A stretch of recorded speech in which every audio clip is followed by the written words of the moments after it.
ਬਾਕੀ ਗਾਂ ਇਹ ਕਿਸੇ ਜਾਣ ਪਛਾਣ ਦੇ ਹੁਣ ਮਹਤਾਜ ਨਹੀਂ ਗੇ। ਤੇ ਨਾਲ ਜੁੜ ਚੁੱਕੇ ਨੇ ਜੀ ਵੀਰ ਕੁਲਬੀਰ ਸਿੰਘ ਜੀ, ਤੇ ਹੋਰ ਕਿਸੇ ਵੀਰ ਨੇ ਜੁੜਨਾ ਹੋਵੇ ਤਾਂ ਤੁਸੀਂ ਸਟੂਡੀਓ ਵਾਲੇ ਨੰਬਰ ਦੇ ਉੱਤੇ ਕਾਲ ਕਰਿਓ ਜੀ। ਤੇ ਹਾਂਜੀ ਸਰ ਜੀ, ਤੁਸੀਂ ਹੈਗੇ ਹੋ ਦੋਨੋਂ ਵੀਰ ਏਅਰ ਦੇ ਉੱਤੇ, ਤੇ ਬੁਲਾਓ ਫਤਿਹ ਤੇ ਕਰੋ ਜੀ ਸਟਾਰਟ ਗੱਲਬਾਤ। ਤੇ ਮੈਂ ਘੱਟ ਸਾਥ ਦੇਵਾਂਗਾ, ਤੁਸੀਂ ਆਪਸ ਵਿੱਚ ਸਵਾਲ ਜਵਾਬ ਜ਼ਿਆਦਾ ਕਰਿਓ। ਹਾਂਜੀ ਠੀਕ ਹੈ ਜੀ, ਵਾਹਿਗੁਰੂ ਜੀ, ਬੋਲੋ ਜੀ, ਬੁਲਾਓ ਫਤਿਹ। ਹਾਂਜੀ ਵਾਹਿਗੁਰੂ ਜੀ ਕਾ ਖਾਲਸਾ, ਵਾਹਿਗੁਰੂ ਜੀ ਕੀ ਫਤਿਹ ਜੀ। ਵਾਹਿਗੁਰੂ ਜੀ ਕੀ ਫਤਿਹ।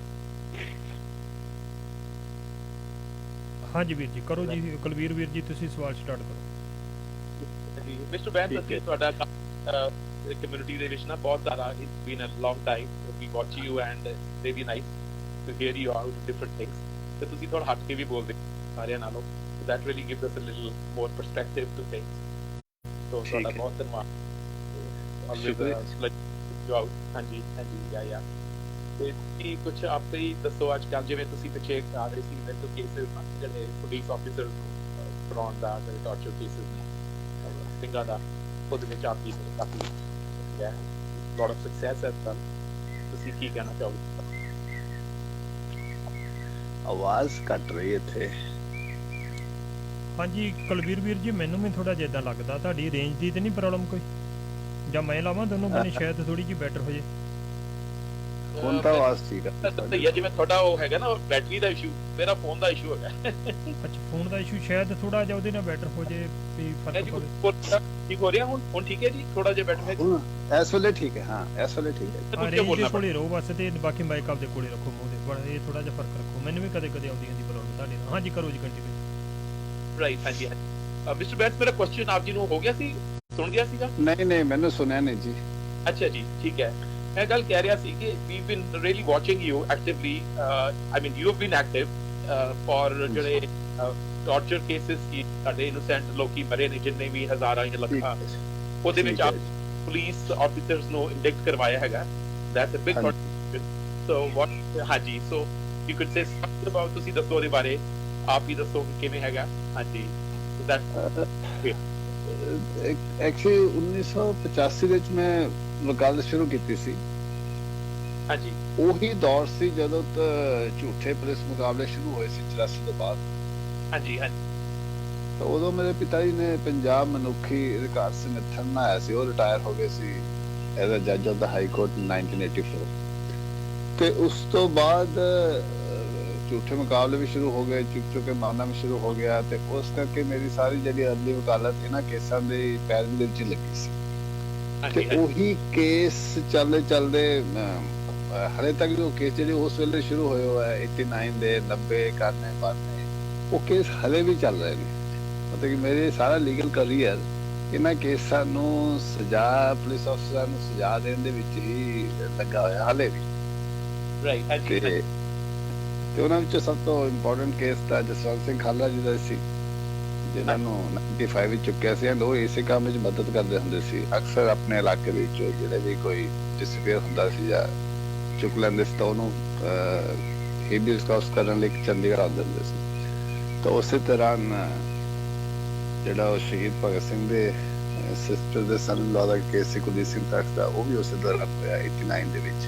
ਇਹ ਕੁਝ ਪਹਿਲੇ ਪ੍ਰੀਲਿਮਿਨਰੀ ਕੇਸਿਸ ਸੀ ਤੇ ਜਿਨ੍ਹਾਂ ਨੇ ਜ਼ਿਆਦਾ ਮੇਰਾ ਕਰੀਅਰ ਹੀ ਡਿਸਾਈਡ ਕਰਤਾ ਕਿ ਇਹਨਾਂ ਕੇਸਾਂ ਵਿੱਚ ਜ਼ਿੰਦਗੀ ਲੱਗਣੀ ਹੈ।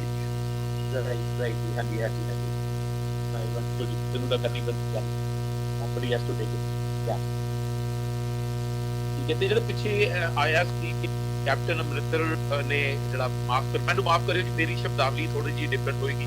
ਮੈਂ ਬਹੁਤਾ ਨਹੀਂ ਬੋਲ ਸਕਦਾ ਕਿਉਂਕਿ ਕੁਝ ਭਾਵਨਾ ਨੇ, ਕਿਉਂਕਿ ਜਦੋਂ ਮੈਂ ਸਿੰਘ ਕਹਿਣਾ ਤੇ ਮੈਨੂੰ ਲੱਗਦਾ ਕਿ ਸਿੰਘ ਤਾਂ ਮੈਂ ਆਪ ਵੀ ਨਹੀਂ ਹੈਗਾ। ਸੋ ਮੈਂ ਪੋਲੀਟੀਕਲੀ ਬੋਲਾਂਗਾ in my own bias, so excuse me audience, ਮੈਂ ਮੰਗ ਲਵਾਂ ਤੇ ਸੌਰੀ ਫॉर दैट।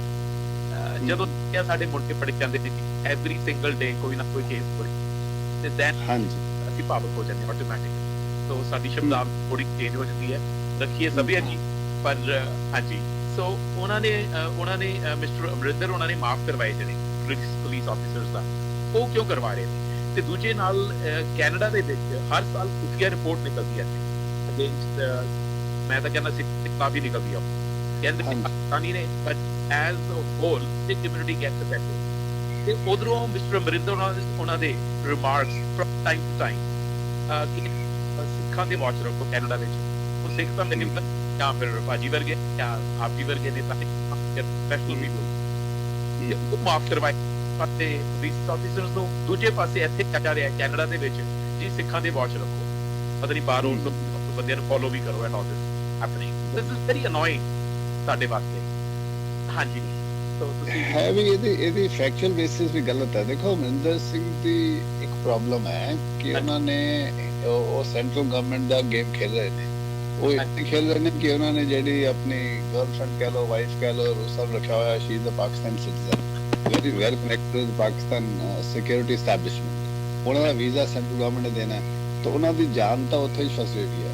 ਤੇ ਉਹ ਸੈਂਟਰਲ ਗਵਰਨਮੈਂਟ ਨੂੰ ਪਲੀਜ਼ ਕਰਨ ਲਈ ਉਹ ਸਿੱਖਾਂ ਦੇ ਖਿਲਾਫ ਬੋਲਦੇ ਨੇ ਐਂਡ ਇਸੇ ਚੱਕਰ ਵਿੱਚ ਉਹਨਾਂ ਨੇ ਕਿਉਂਕਿ ਜੋ ਮਰਜ਼ੀ ਕਹੋ ਹੁਣ ਸਾਡੀ ਸੈਂਟਰਲ ਗਵਰਨਮੈਂਟ ਕੰਪਲੀਟਲੀ ਨੈਸ਼ਨਲਿਸਟਿਕ ਹੈਗੀ ਹੈ ਐਂਡ ਦੇ ਸਪੋਰਟ ਆਲ ਦਾ ਪੁਲਿਸ ਆਫਸਰਸ। ਉਹ ਕਹਿੰਦੇ ਸੀ ਜਿੱਦਾਂ ਹੁਣ ਮੁਸਲਮਾਨਾਂ ਨੂੰ ਟਾਰਗੇਟ ਕੀਤਾ ਜਾ ਰਿਹਾ 84 ਤੋਂ ਬਾਅਦ ਸਿੱਖਾਂ ਨੂੰ ਉਦਾਂ ਹੀ ਟਾਰਗੇਟ ਕੀਤਾ ਗਿਆ ਸੀ। ਸਾਰੇ ਹਿੰਦੁਸਤਾਨ ਨੂੰ ਕਿਹਾ ਗਿਆ ਸੀ ਕਿ ਸਿੱਖ ਬੜੇ ਖਤਰਨਾਕ ਹੈ ਖਰੇ ਉਹ ਸਿੱਖ ਹਿੰਦੁਸਤਾਨ ਨੂੰ ਤੋੜ ਉਸ ਤਰ੍ਹਾਂ ਦਾ ਮਾਹੌਲ ਬਿਲਕੁਲ ਪੈਦਾ ਕੀਤਾ ਗਿਆ ਸੀ and Amarinder Singh actually is playing the same game ਕਿਉਂਕਿ ਤਾਂ ਦੇਖਿਆ ਹੈ ਕਿ ਜਿਹੜੀ ਵੀ ਐਡਮਿਨਿਸਟ੍ਰੇਸ਼ਨ ਹੁੰਦੀ ਹੈ ਅਲਟੀਮੇਟਲੀ ਉਹ ਕੰਮ ਤਾਂ ਕੁਛ ਕਰਦੇ ਨਹੀਂ ਉਹ ਪੁਲਿਸ ਤੇ ਹੀ ਡਿਪੈਂਡ ਕਰਦੀ ਹੈ for collection of money for corruption for operation and ultimately ਜਦੋਂ ਐਕਸਪੈਕਟੇਸ਼ਨਸ ਹਾਈ ਹੁੰਦੀਆਂ ਹੁਣ ਅਮਰਿੰਦਰ ਸਿੰਘ ਇੰਨੀ ਹਾਈ ਐਕਸਪੈਕਟੇਸ਼ਨ ਆਇਆ ਸੀ ਐਂਡ ਫਾਈਨਲੀ ਕੀਤਾ ਕੁਛ ਹੈ ਨਹੀਂ ਤਾਂ ਲੋਕਾਂ ਦੀ ਰਿਜ਼ੈਂਟਮੈਂਟ ਦਾ ਵੱਧ ਨਹੀਂ ਸੀ ਕੋਈ ਨੌਕਰੀ ਨਹੀਂ ਦਿੱਤੀ ਕੋਈ ਪੱਕਾ ਨਹੀਂ ਕੀਤਾ ਤਾਂ ਉਸ ਐਜੀਟੇਸ਼ਨ ਨੂੰ ਸਪਰੈਸ ਕਰਨ ਲਈ ਅਗੇਨ ਦੇ fall back on the brutality by the police and police has understood that role very well। ਉਹਨਾਂ ਨੂੰ ਕੋਈ ਫਿਕਰ ਨਹੀਂ ਕਿ ਲੋਕ ਕੀ ਅਨਪਪੂਲਰ ਹੈ ਤਾਂ ਉਹਨਾਂ ਦਾ ਟਰਸਟ ਜਿੰਨਾ ਹੈਗਾ ਉਹਨਾਂ ਦੇ ਰਿਕਰੂਟਮੈਂਟ ਵੀ ਬਾਈ ਸਿਫਾਰਿਸ਼ ਹੁੰਦੀ ਹੈ ਉਹਨਾਂ ਦੇ ਪ੍ਰਮੋਸ਼ਨ ਵੀ ਬਾਈ ਸਿਫਾਰਿਸ਼ ਹੁੰਦੀ ਹੈ ਉਹਨਾਂ ਆਪਣੇ ਪੁਲਿਸ ਵਰਕ ਵਿੱਚ ਕੋਈ ਲੈਣਾ ਦੇਣਾ ਨਹੀਂ। ਸੋ ਇਸ ਕਰਕੇ it acts like a completely private arm of the chief minister and chief minister अपना पॉलिटिकल रीजन है बार बार क्योंकि he has to please the central government बार बार वो कहता है कि बड़ा खतरनाक है ये हो गया वो हो गया एंड जेड़ा पार्ट ऑफ द जेड़ा पार्डन प्रोसेस है पुलिस ऑफिसर दा वो बिल्कुल यही सी कि जेड़ा सब तो स्टार्ट होया सी उत्थों पुलिस ऑफिसर्स को यूपी दा मदद कीती सी पंजाब पुलिस ऑफिसर ने बच्चे नु मारता सी हरजीत सिंह उत्थों स्टार्ट किया एंड उत्थों फिर पार्डन प्रोसेस शुरू हो गया क्योंकि they ultimately realized कि ਜਿਹੜੇ ਜਸਵੰਤ ਸਿੰਘ ਖਾਲੜਾ ਨੇ ਆਇਡੈਂਟੀਫਾਈ ਕੀਤੇ ਸੀ 295 ਕੇਸ ਉਹਨਾਂ ਵਿੱਚੋਂ 35 ਕੇਸਾਂ ਵਿੱਚ ਸੀਬੀਆਈ ਨੇ ਰਿਕਮੈਂਡ ਕੀਤੇ ਸੀ ਪ੍ਰੋਸੀਕਿਊਸ਼ਨ ਵੇ ਬੈਕ ਇਨ 99 16 ਸਾਲ ਸੁਪਰੀਮ ਕੋਰਟ ਨੇ ਉਹ ਪ੍ਰੋਸੀਕਿਊਸ਼ਨ ਨੂੰ ਸਟੇ ਰੱਖਿਆ finally the case was dismissed finally the case started on trial in 2017 और ਜਿਹੜੇ ਫਿਰ 2 ਸਾਲਾਂ ਵਿੱਚ ਕੁਝ ਕੇਸਾਂ ਵਿੱਚ ਸਜ਼ਾ ਹੋਣੀ ਸ਼ੁਰੂ ਹੋ ਗਈ realizing that कि फिर सजा होनी है हालांकि 20-25 साल तो बाद गवाह बड़े मर गए बट फिर भी क्योंकि सच्चाई ते बेस सी सच्चाई थोड़ी बाहर सामने आ गई तो उदों इन्होंने फिर माफी के अंदर प्रोसेस शुरू किया एंड अमरिंदर सिंह बहुत ज़्यादा उन्हें रोल किया क्योंकि पहला कभी इन्नी 4 साल बाद 2 साल बाद 3 साल बाद कभी माफिया नहीं देती हैं इसे गवर्नमेंट ने दी हैं पिंकी को 7 साल बाद माफी देती उन्होंने यूपी के पुलिस अफसर ने 2 साल बाद देती किसी ने 4 साल बाद देती ਸਰ ਜੀ ਇੱਕ ਜੀ ਮੈਨੂੰ ਕੁਐਸਚਨ ਆਇਆ ਦਿਮਾਗ ਦੇ ਵਿੱਚ ਜਿਹੜੀ ਇਹ ਪਿੰਕੀ ਦੀ ਹੁਣੇ ਤੁਸੀਂ ਗੱਲ ਕਰੀ ਆ ਹਾਂਜੀ ਤੇ ਪਿੰਕੀ ਕਹਿ ਰਿਹਾ ਜੀ ਤੇ ਉਹਨੂੰ ਪਤਾ ਵੀ ਮੈਂ ਕਿੱਦਾਂ ਕੰਮ ਕਰਦੀ ਆ ਪੁਲਿਸ ਕਿੱਦਾਂ ਬੰਦਾ ਗਾਇਬ ਹੁੰਦਾ ਉਹਨਾਂ ਨੂੰ ਪਤਾ ਸਾਰੀ ਗੱਲ ਦਾ ਉਹਨਾਂ ਨੇ ਤਾਂ ਆਪਣੇ ਆਪ ਸਿੱਧਾ ਕਿਹਾ ਹਾਂਜੀ ਉਹ ਤਾਂ ਦੱਸਦੇ ਆ ਨਾ ਬਿਆਨ ਦਿੰਦੇ ਆ ਤੇ ਗਵਰਨਮੈਂਟ ਦੀ ਮਾਫੀ ਤੇ ਹੀ ਉਹ ਬਾਹਰ ਆਇਆ ਤੇ ਗਵਰਨਮੈਂਟ ਦੇ ਬਰਖਲਾਫ ਬੋਲਣ ਦਾ ਇੰਨਾ ਜਿਗਰਾ ਕਿੱਦਾਂ ਹੋ ਜਾਂਦਾ ਉਹ ਡਾਊਟ ਨਹੀਂ ਜਾਂਦਾ ਵੀ ਗਵਰਨਮੈਂਟ ਦੀ ਮਰਜ਼ੀ ਨਾਲ ਬੋਲ ਰਿਹਾ ਉਹ ਵੀ ਸ਼ਾਇਦ ਉਹ ਲੋਕਾਂ ਦਾ ਖੂਨ ਭੜਕਾਉਣ ਵਾਸਤੇ ਹੀ ਗਰਮ ਖੂਨ ਕਰਨ ਵਾਸਤੇ ਵੀ ਖੜਕੂ ਮੁੰਡੇ ਫੇਰ ਗਰਮ ਖੂਨ ਹੋਵੇ ਫੇਰ ਲੜਾਈ ਚੱਲੇ ਫੇਰ ਨਵੇਂ ਮੁੰਡੇ ਮਾਰਨ ਕਿਤੇ ਇਦਾਂ ਤਾਂ ਨਹੀਂ ਉਹ ਜਾਣ ਬੁੱਝ ਕੇ ਲੋਕਾਂ ਨੂੰ ਗਰਮੀ ਦਵਾ ਰਿਹਾ ਹੋਵੇ ਹਾਂਜੀ ਤੁਸੀਂ ਨਹੀਂ ਐਸੀ ਗੱਲ ਨਹੀਂ ਹੈ ਕਦੀ ਜਦੋਂ ਇਹਨੂੰ ਲੱਗਦਾ ਸੀ ਕਿ ਮੈਨੂੰ ਮਾਫੀ ਨਹੀਂ ਦੇਣੀ ਇਹਨੇ ਸਰਕਾਰ ਪ੍ਰੈਸ਼ਰਾਈਜ਼ ਕਰਨ ਲਈ ਉਹ ਬੋਲਿਆ ਸੀ क्योंकि इन्हें सजा हो गई सी उम्र कैद अपील है डिसमिस हो गई सी इन्हें लग रहा सी कि 4 साल हम नेड़े बाहर नहीं आना तो अल्टीमेटली इन्हें और नौकरी दी चली गई सी डिसमिस हो गया सी ते उस चक्कर दे विच पहला भी पुलिस अफसर जेल विच किते दिंदे जदों तनखाहां बंद होई क्योंकि सारे पुलिस अफसर जिहड़े सर उम्र कैद दे जसवंत सिंह उन्हां नूं भी पेंशनां मिलदियां नहीं ਔਰ ਇਹਨੂੰ ਵੀ ਪਹਿਲਾਂ ਇਹਨਾਂ ਨੇ ਅੱਛਾ, ਜਿਹੜੇ ਪੁਲਿਸ ਅਫਸਰ ਜੇਲ੍ਹ ਦੇ ਵਿੱਚ ਨੇ, ਸਜ਼ਾ ਯਾਫਤਾ ਮੁਜਰਮ ਨੇ, ਉਹਨਾਂ ਹਾਂ, ਨੂੰ ਹਾਂ। ਸੈਲਰੀ ਮਿਲ ਰਹੀ ਆ? ਸੈਲਰੀ ਸੁਲਰੀ ਮਿਲਦੀ ਰਹੀ ਇਹਨਾਂ ਨੂੰ, ਚਾਹੇ ਉਹਨਾਂ ਨੇ ਸੀਕ੍ਰੇਟ ਫੰਡ ਸੇ ਮਿਲੀ ਹੈ ਕਿਤੇ। ਕੋਈ ਬੰਦੇ ਨੂੰ ਇਦਾਂ ਨਹੀਂ ਹੋਇਆ ਕਿ ਉਹ ਬਰਬਾਦ ਹੋ ਗਿਆ ਤਾਂ ਆਮ ਬੰਦਾ ਬਰਬਾਦ ਹੋ ਜਾਂਦਾ, ਕੋਈ ਕੇਸ ਹੋ ਜਾਂਦਾ ਜਾਂ ਨਹੀਂ ਵੀ ਲੀਗਲੀ ਮਿਲ ਜੀ ਕਿ ਅੰਦਰ ਖਾਤੇ ਚੋਰੀ ਛੁਪੇ? ਅੰਦਰ ਖਾਤੇ ਮਿਲਦੇ ਆ। They have been using security fund, ਸਾਰੇ ਐਸਐਸਪੀ ਉਹ ਸਿਕਿਉਰਿਟੀ ਫੰਡ ਦਾ ਉਹਨੂੰ ਇਸਤੇਮਾਲ ਕਰਦੇ ਇਹਨਾਂ ਨੇ। ਲਿਟੀਗੇਸ਼ਨ ਸੈਲ ਸਾਰੇ ਪੇਮੈਂਟ ਟੂ ਲਾਇਰਸ ਉਸ ਫੰਡਸ ਹੁੰਦੀ। It is completely against the law but they are doing it. ਇਸੇ ਕਰਕੇ ਜ਼ਿਆਦਾ ਬੋਲਦੇ ਨਹੀਂ ਕਿਉਂਕਿ ਜਦੋਂ ਰੋਟੀ ਚੱਲ ਰਹੀ ਹੈ, ਜਦੋਂ ਉਹਦਾ ਰੁਕਦੀ ਹੈ ਉਦੋਂ ਥੋੜਾ ਬਹੁਤਾ ਸਟੇਟਮੈਂਟ ਦਿੰਦੇ ਆ ਤਾਂ ਕਿ ਸਰਕਾਰ ਜਾਗ ਜਾਏ।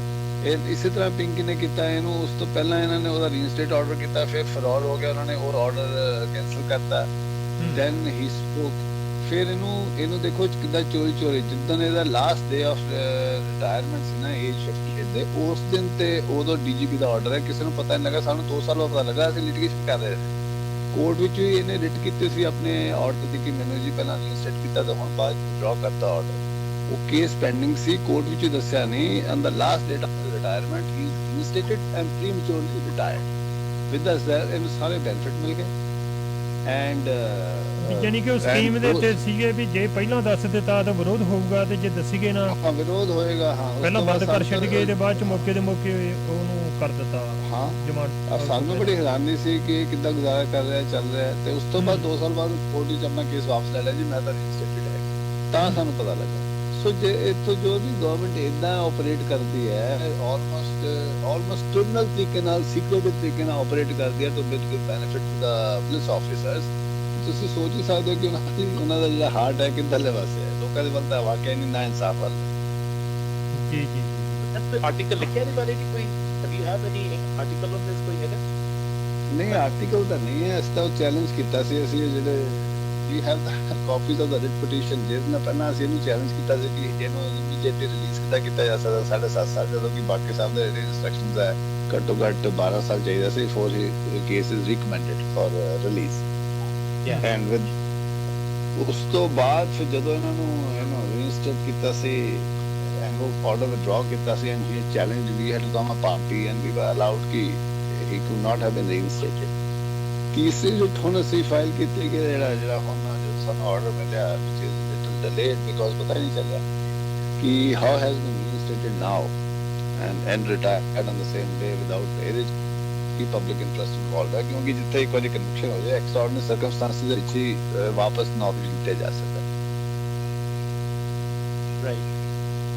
ਮਗਰ ਸਾਡਾ ਜੁਡੀਸ਼ੀਅਲ ਸਿਸਟਮ ਮੂਵ ਸੋ ਸਲੋਲੀ ਕਿ ਉਹ ਬੰਦੇ ਨੇ ਉਦੋਂ ਤੱਕ ਮੈਨੂੰ ਲੱਗਦਾ ਜਦ ਤੱਕ ਇਹ ਕੇਸ ਡਿਸਾਈਡ ਹੋਣਾ ਉਦੋਂ ਤੱਕ ਉਹ ਬਾਹਰ ਪਹੁੰਚਾ। ਹੁਣ ਤੱਕ 84 ਦਾ ਨਹੀਂ ਹੋਇਆ। ਹਾਂ ਆਰਟੀਕਲ 1 ਪਰ ਆਈ ਗੈਸ ਕੈਪੀਟਲ ਪਨਿਸ਼ਮੈਂਟ ਕੋਈ ਹੋਵੇ ਜਾਂ ਕੁਝ ਇਦਾਂ ਦਾ। ਬਿਲਕੁਲ ਦੇਖੋ ਝੂਠੇ ਕੇਸ ਦਾ ਸਭ ਤੋਂ ਵੱਡਾ ਇਨਸੈਂਟਿਵ ਕੀ ਹੈ ਕਿ ਤੁਹਾਨੂੰ ਪਤਾ ਕਿ ਕੋਰਟ ਨੂੰ 10 ਸਾਲ ਲੱਗਣਗੇ। ਤੁਸੀਂ ਕਿਸੇ ਦੇ ਵੀ ਛੋਟਾ ਕਿਸੇ ਤੇ ਵੀ ਮੇਤੇ ਕਿਸੇ ਦੇ ਝੂਠਾ ਕੇਸ ਪਾ ਦਿਓ, ਕੋਈ ਵੀ ਝੂਠਾ ਕੇਸ ਪਾ ਦਿਓ, ਉਹ ਬਿਫੋਰ ਮੈਨੂੰ ਆਪਣੀ ਇਨੋਸੈਂਸ ਐਸਟੈਬਲਿਸ਼ ਕਰਨ ਲਈ ਪਹਿਲਾਂ ਸਾਲ 1.5 ਸਾਲ 2 ਸਾਲ ਦਾ ਬੇਲ ਦੇ ਚੱਕਰ ਜਿੱਥੇ ਤੁਸੀਂ ਅਨਲੌਫੁਲ ਐਕਟੀਵਿਟੀਜ਼ ਪ੍ਰੀਵੈਂਸ਼ਨ ਐਕਟ ਲਾਦੇ ਹੋ ਬੇਲ ਨਹੀਂ ਮਿਲਦੀ। 3-4 ਸਾਲ ਬਾਅਦ ਸਾਨੂੰ ਬੇਲ ਮਿਲੇਗੀ, ਟ੍ਰਾਇਲ ਚੱਲੇਗਾ 5-10 ਸਾਲ ਬਾਅਦ ਤੋਂ 4 ਤੋਂ 10 ਸਾਲ ਵੀ ਤਾਂ ਤੁਸੀਂ ਤੁਹਾਡੀ ਇੰਪ੍ਰਿਜ਼ਨਮੈਂਟ ਅਸ਼ੋਰਡ ਹੀ ਹੈ even if you are completely innocent. Sir ਜੀ ਉਹ ਵੀ ਤਾਂ ਇੱਕ ਸਜ਼ਾ ਹੀ ਆ ਨਾ ਜਦੋਂ ਦਿਨੇ ਰਾਤ ਇੱਕ ਕੰਮ ਧੰਦਾ ਕਰਨ ਵਾਲੇ ਬੰਦੇ ਨੇ ਕੋਰਟ 'ਚ ਤਵੇ। ਹਾਂ ਬਹੁਤ ਵੱਡੀ ਸਜ਼ਾ ਹੈ, ਬਹੁਤ ਵੱਡੀ ਸਜ਼ਾ ਮੈਂ ਤਾਂ ਕਹਿ ਰਿਹਾ ਕਿਉਂਕਿ ਦੇ ਰਿਲਾਈ ਅਪਨ ਦੈਟ ਉਹਨਾਂ ਨੂੰ ਹੀ ਪਤਾ ਕਿ ਕੁਝ ਨਹੀਂ ਹੈ। ਹੁਣ ਜਿਹੜਾ ਜਿੰਨੇ ਇਹਨਾਂ ਨੇ ਫੜੇ ਆ ਲਾਇਰਸ ਐਂਡ ਐਕਟਿਵਿਸਟ ਮਹਾਰਾਸ਼ਟਰ ਦੇ ਕੇਸ ਦੇ ਵਿੱਚ ਐਲਗਾਰ ਪਰਿਸ਼ਦ ਦੇ ਕੇਸ ਵਿੱਚ ਉਹਨਾਂ ਨੂੰ ਪਤਾ ਕਿ nothing will come out of but ਉਹ ਪ੍ਰੋਸੈਸ ਇੰਨਾ ਲੰਬਾ ਐਂਡ ਟਾਰਚਰਸ ਹੈ ਕਿ 10 ਸਾਲ ਤਾਂ ਲੱਗ ਹੀ ਜਾਂਦੇ। ਉਹਦੇ ਨਾਲ ਤਾਂ 10 ਸਾਲ ਵਿੱਚ ਕੋਈ ਪਰਿਵਾਰ ਡਿਸਟਰੋਏ ਹੋ ਜਾਂਦਾ। ਇੱਥੇ ਵੀ ਜਿਹੜੇ ਜਿੰਨੇ ਵੀ ਖਾਲਿਸਤਾਨ ਦੇ ਕੇਸ ਹੈ ਮੇਓਲੀ ਕਿ ਜੀ ਫੇਸਬੁੱਕ ਤੇ ਸ਼ੇਅਰ ਕੀਤਾ ਇਹ ਕੀਤਾ ਉਹ ਕੀਤਾ 2020 ਦੇ ਕੇਸਿਸ ਹੈ ਦੇ ਆਲਸੋ ਨੋ ਕਿ ਇਹਦਾ ਕੁਝ ਬਣਨਾ ਤਾਂ ਹੈ ਨਾ ਮਗਰ the process is so cruel ਕਿ by the time a person establishes innocence ਉਸ ਤੋਂ ਬਾਅਦ he has no stamina left ਕਿ ਹੁਣ ਮੈਂ compensation ਚੱਲਾਂ ਜਾਂ ਮੈਂ ਕਾਊਂਟਰ ਕੇਸ ਪਾਵਾਂ for ਸਜ਼ਾ ਪੁਲਿਸ ਅਫਸਰ ਨੇ ਕਿਹਾ ਝੂਠੀ ਮੈਨੂੰ ਕੇਸ ਫਸਾਇਆ ਉਹ ਤੱਕ ਬੰਦਾ ਟੁੱਟ ਜਾਂਦਾ ਹੈ। ਇਹੀ ਪ੍ਰੋਸੈਸ ਹੈ ਕਿ ਇਸ ਲਈ ਉਹ ਜਿਹੜਾ ਐਂਡ ਵਾਲਾ ਇਕੁਇਟਲ ਦਾ ਕੋਈ ਮਤਲਬ ਨਹੀਂ ਰਹਿ ਜਾਂਦਾ। ਜ਼ਿਆਦਾ ਇਕੁਇਟਲ ਹੋਵੇ within months 6 months 4 months 8 months ਤੱਕ ਤੁਸੀਂ ਤੁਹਾਡੀ ਐਬਿਲਿਟੀ ਟੂ ਫਾਈਟ ਬੈਕ ਹੈ। when you are defeated by the delay even though the result is in your favor ਉਹਦਾ ਫਿਰ ਤੁਸੀਂ ਇਨ ਟਰਮਸ ਆਫ ਜਸਟਿਸ ਤਾਂ ਕੁਝ ਨਹੀਂ ਰਹਿੰਦਾ ਨਾ, ਹੁਣ ਜੇ ਉਹ ਏਮ ਤਾਂ ਪੂਰਾ ਹੋ ਜਾਂਦਾ ਨਾ। That is how the police repeatedly case after case ਝੂਠੇ ਸਾਬਤ ਹੋਣ ਦੇ ਬਾਵਜੂਦ ਵੀ ਦੇ continue with this process and politician understand. Mr. Vance, United Nations Human Rights Council ਵਿੱਚ India is a member now, 29 ਤੇ ਟਾਰਚਰ ਬਿੱਲ ਹੈਗਾ ਯੂਨਾਈਟਿਡ ਨੇਸ਼ਨਸ ਦੇ ਜਿਹੜੇ ਚਾਰਟਰ ਹੈਗਾ ਉਹ ਕਹਿੰਦਾ ਵੀ ਟਾਰਚਰ ਨਹੀਂ ਕਰ ਸਕਦਾ। Now to my understanding torture bill ਤਾਂ ਹੈਗਾ ਇੰਡੀਆ ਦੀ ਲੋਕ ਸਭਾ 'ਚ ਪਰ ਉਹ ਐਕਟ ਨਹੀਂ ਬਣਦਾ। ਜਿਹੜਾ ਟਾਰਚਰ ਬਿੱਲ ਦੀ ਪ੍ਰੋਵੀਜ਼ਨ ਇਹਨਾਂ ਨੇ ਬਣਾਈ ਹੈ ਨਾ ਜੀ, that even dilutes the existing judgment law. ਅੱਛਾ ਜੀ, that actually dilutes even the ਜਿਹੜਾ judgment law on torture ਹੈ, ਕਿਉਂਕਿ torture as such is not permitted even here in India.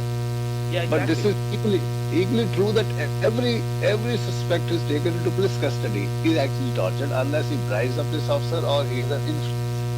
correct ਇਹ ਵੀ ਸੱਚ ਹੈ। ਤੁਸੀਂ ਕਿਸੇ ਵੀ ਸਸਪੈਕਟ ਨੂੰ ਪੁੱਛ ਲਓ, ਕਿਸੇ ਵੀ ਅੰਡਰ ਟ੍ਰਾਇਲ ਨੂੰ ਪੁੱਛ ਲਓ, the moment he goes from police custody to judicial custody, ਹਾਲਾਂਕਿ ਜੇਲ੍ਹ ਦਾ ਆਲਸੋ ਪ੍ਰੀਟੀ ਬੈਡ, ਬਟ ਉਹਨੂੰ ਸਾਹ ਹੁੰਦਾ, ਉਹ ਕਹਿੰਦਾ ਕਿ ਨਾ ਫਰਕ ਉਹਨਾਂ ਹੀ ਨਾ ਨਰਕ ਔਰ ਸਵਰਗ ਵਿੱਚ, ਉਹਨੂੰ ਇੰਨੀ ਹੌਰੀਬਲ ਸਾਡੀ ਪੁਲਿਸ ਕਸਟਡੀ which means ਕਿ ਜਿਹੜਾ ਸਾਰਾ ਜਿਹੜੀਆਂ blah blah and all the pronouncements on torture blah means nothing. And the law is so strict ਕਿ ਜੇ ਕੋਈ ਪੁਲਿਸ ਅਫਸਰ ਟਾਰਚਰ ਕਰਦਾ ਤਾਂ ਉਹਨੂੰ ਕੋਈ ਵੀ ਹਾਈ ਕੋਰਟ ਸਿੱਧਾ ਕੰਟੈਂਪਟ 6 ਮਹੀਨੇ ਸਜ਼ਾ ਦੇ ਸਕਦਾ ਹੈ।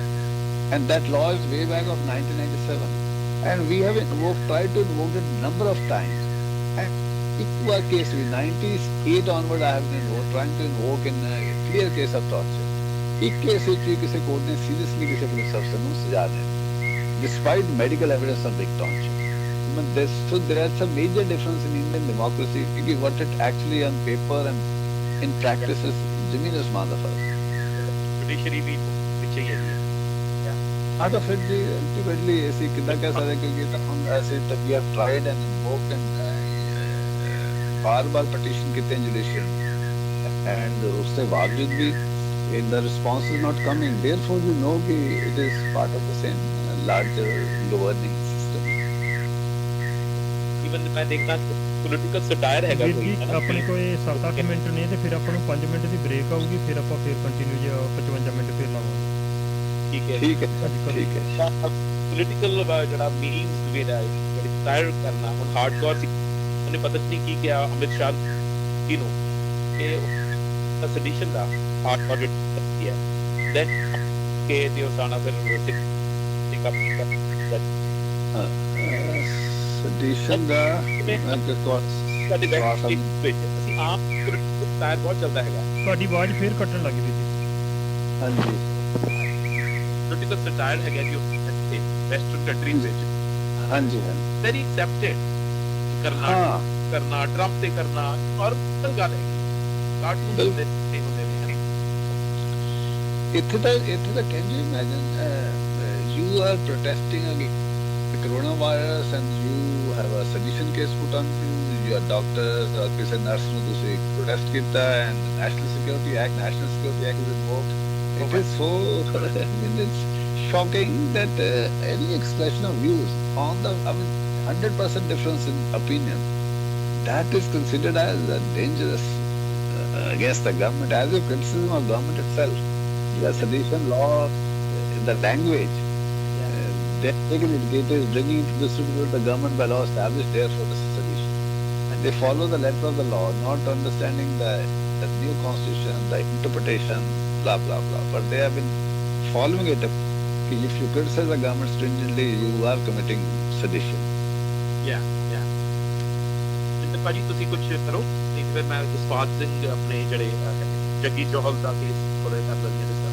ਨਹੀਂ ਹਾਂਜੀ ਤੁਸੀਂ ਕੰਟੀਨਿਊ ਕਰੀ ਚਲੋ, ਤੁਸੀਂ ਬੈਟਰ ਕਰ ਰਹੇ ਮੈਨੂੰ ਤਾਂ ਹੀ ਤੁਹਾਨੂੰ ਮਿਲ ਰਿਹਾ। ਤੁਹਾਡੀ ਵਾਇਸ ਦੀ ਪ੍ਰੋਬਲਮ ਆ ਰਹੀ ਆ ਤਾਂ ਵੀ ਸਟਿਲ ਤੁਹਾਨੂੰ ਮਿਲਣਾ ਚਾਹੁੰਦਾ ਵੀ ਕਿਉਂਕਿ ਤੁਸੀਂ ਦੋਨੋਂ ਜਣੇ ਇੱਕ ਦੂਜੇ ਨਾਲ ਵਧੀਆ ਗੱਲਬਾਤ ਕਰ ਰਹੇ ਹੋ। ਤੁਸੀਂ ਕੋਈ ਮੈਂ ਆਪਦੇ ਕੁਐਸਚਨ ਲੇਟਰ ਆਨ ਕਰ ਦਾਂਗਾ ਥੋੜੀ ਬਹੁਤ। ਜਸਪਾਲ ਸਿੰਘ ਮਨਪੁਰ ਭਾਜੀ ਉਹਨਾਂ ਨੇ ਟੇਕ ਅਪ ਕੀਤਾ ਸੀ ਕੇਸ ਜੱਗੀ ਚੌਹਲ ਦਾ। ਹਾਂਜੀ ਉਹਦੇ ਵਿੱਚ ਸਾਨੂੰ ਦੱਸਿਆ ਗਿਆ ਜਾਂ ਦ ਮੀਡੀਆ ਕਿ ਉਹ ਸੈੱਲ ਫੋਨ ਰਿਕਾਰਡਿੰਗਸ ਕਢਵਾ ਸਕਦੇ ਸੀ। So he did not do that and then you know it creates a hole ਹੁਣ ਮੈਂ ਹਿਊਮਨ ਰਾਈਟਸ ਐਕਟਿਵਿਸਟ ਆ ਮੰਨ ਲਓ ਹੈ ਨਾ, ਮੈਨੂੰ ਆਪਣਾ ਐਸੇ I am not going to come to India because of air India ਦੇ ਦੈਟ ਆਈਵ ਡਨ। ਠੀਕ ਹੈ ਮੈਂ ਬਟ ਜੇ ਆਂਦਾ ਵੀ ਹੈ ਕੋਈ ਬੰਦਾ ਤੇ ਉਹਨੂੰ ਫੜ ਲੈਣਗੇ ਤੇ ਕੋਈ ਉਸ ਤੇ ਕੋਈ ਹੈ ਸਾਡਾ ਐਕਟਿਵਿਜ਼ਮ ਬਹੁਤ ਨਹੀਂ ਇਨਫੈਕਟ ਜੋਹਲ ਦਾ ਕੇਸ ਤਾਂ ਕਲੀਅਰਲੀ ਹੋਇਆ ਕਿ ਜੇ ਥੋੜਾ ਜਿਹਾ ਵੀ ਇਨਵੋਲਵ ਹੁੰਦਾ ਇੱਕ ਕਰਨਾ ਤਾਂ after marriage and even after investigation ਉਹਦੇ ਖਿਲਾਫ ਤਾਂ ਕਲੀਅਰਲੀ ਕੋਈ ਐਵੀਡੈਂਸ ਨਹੀਂ ਹੈਗਾ ਇਵੈਂਚੁਅਲੀ ਹੀ ਵੁੱਡ ਬੀ ਐਕਵਿਟਡ ਮਗਰ ਹਾਂ ਬਟ ਇਨ ਪਤਾ ਲੱਗ ਜਾਂਦਾ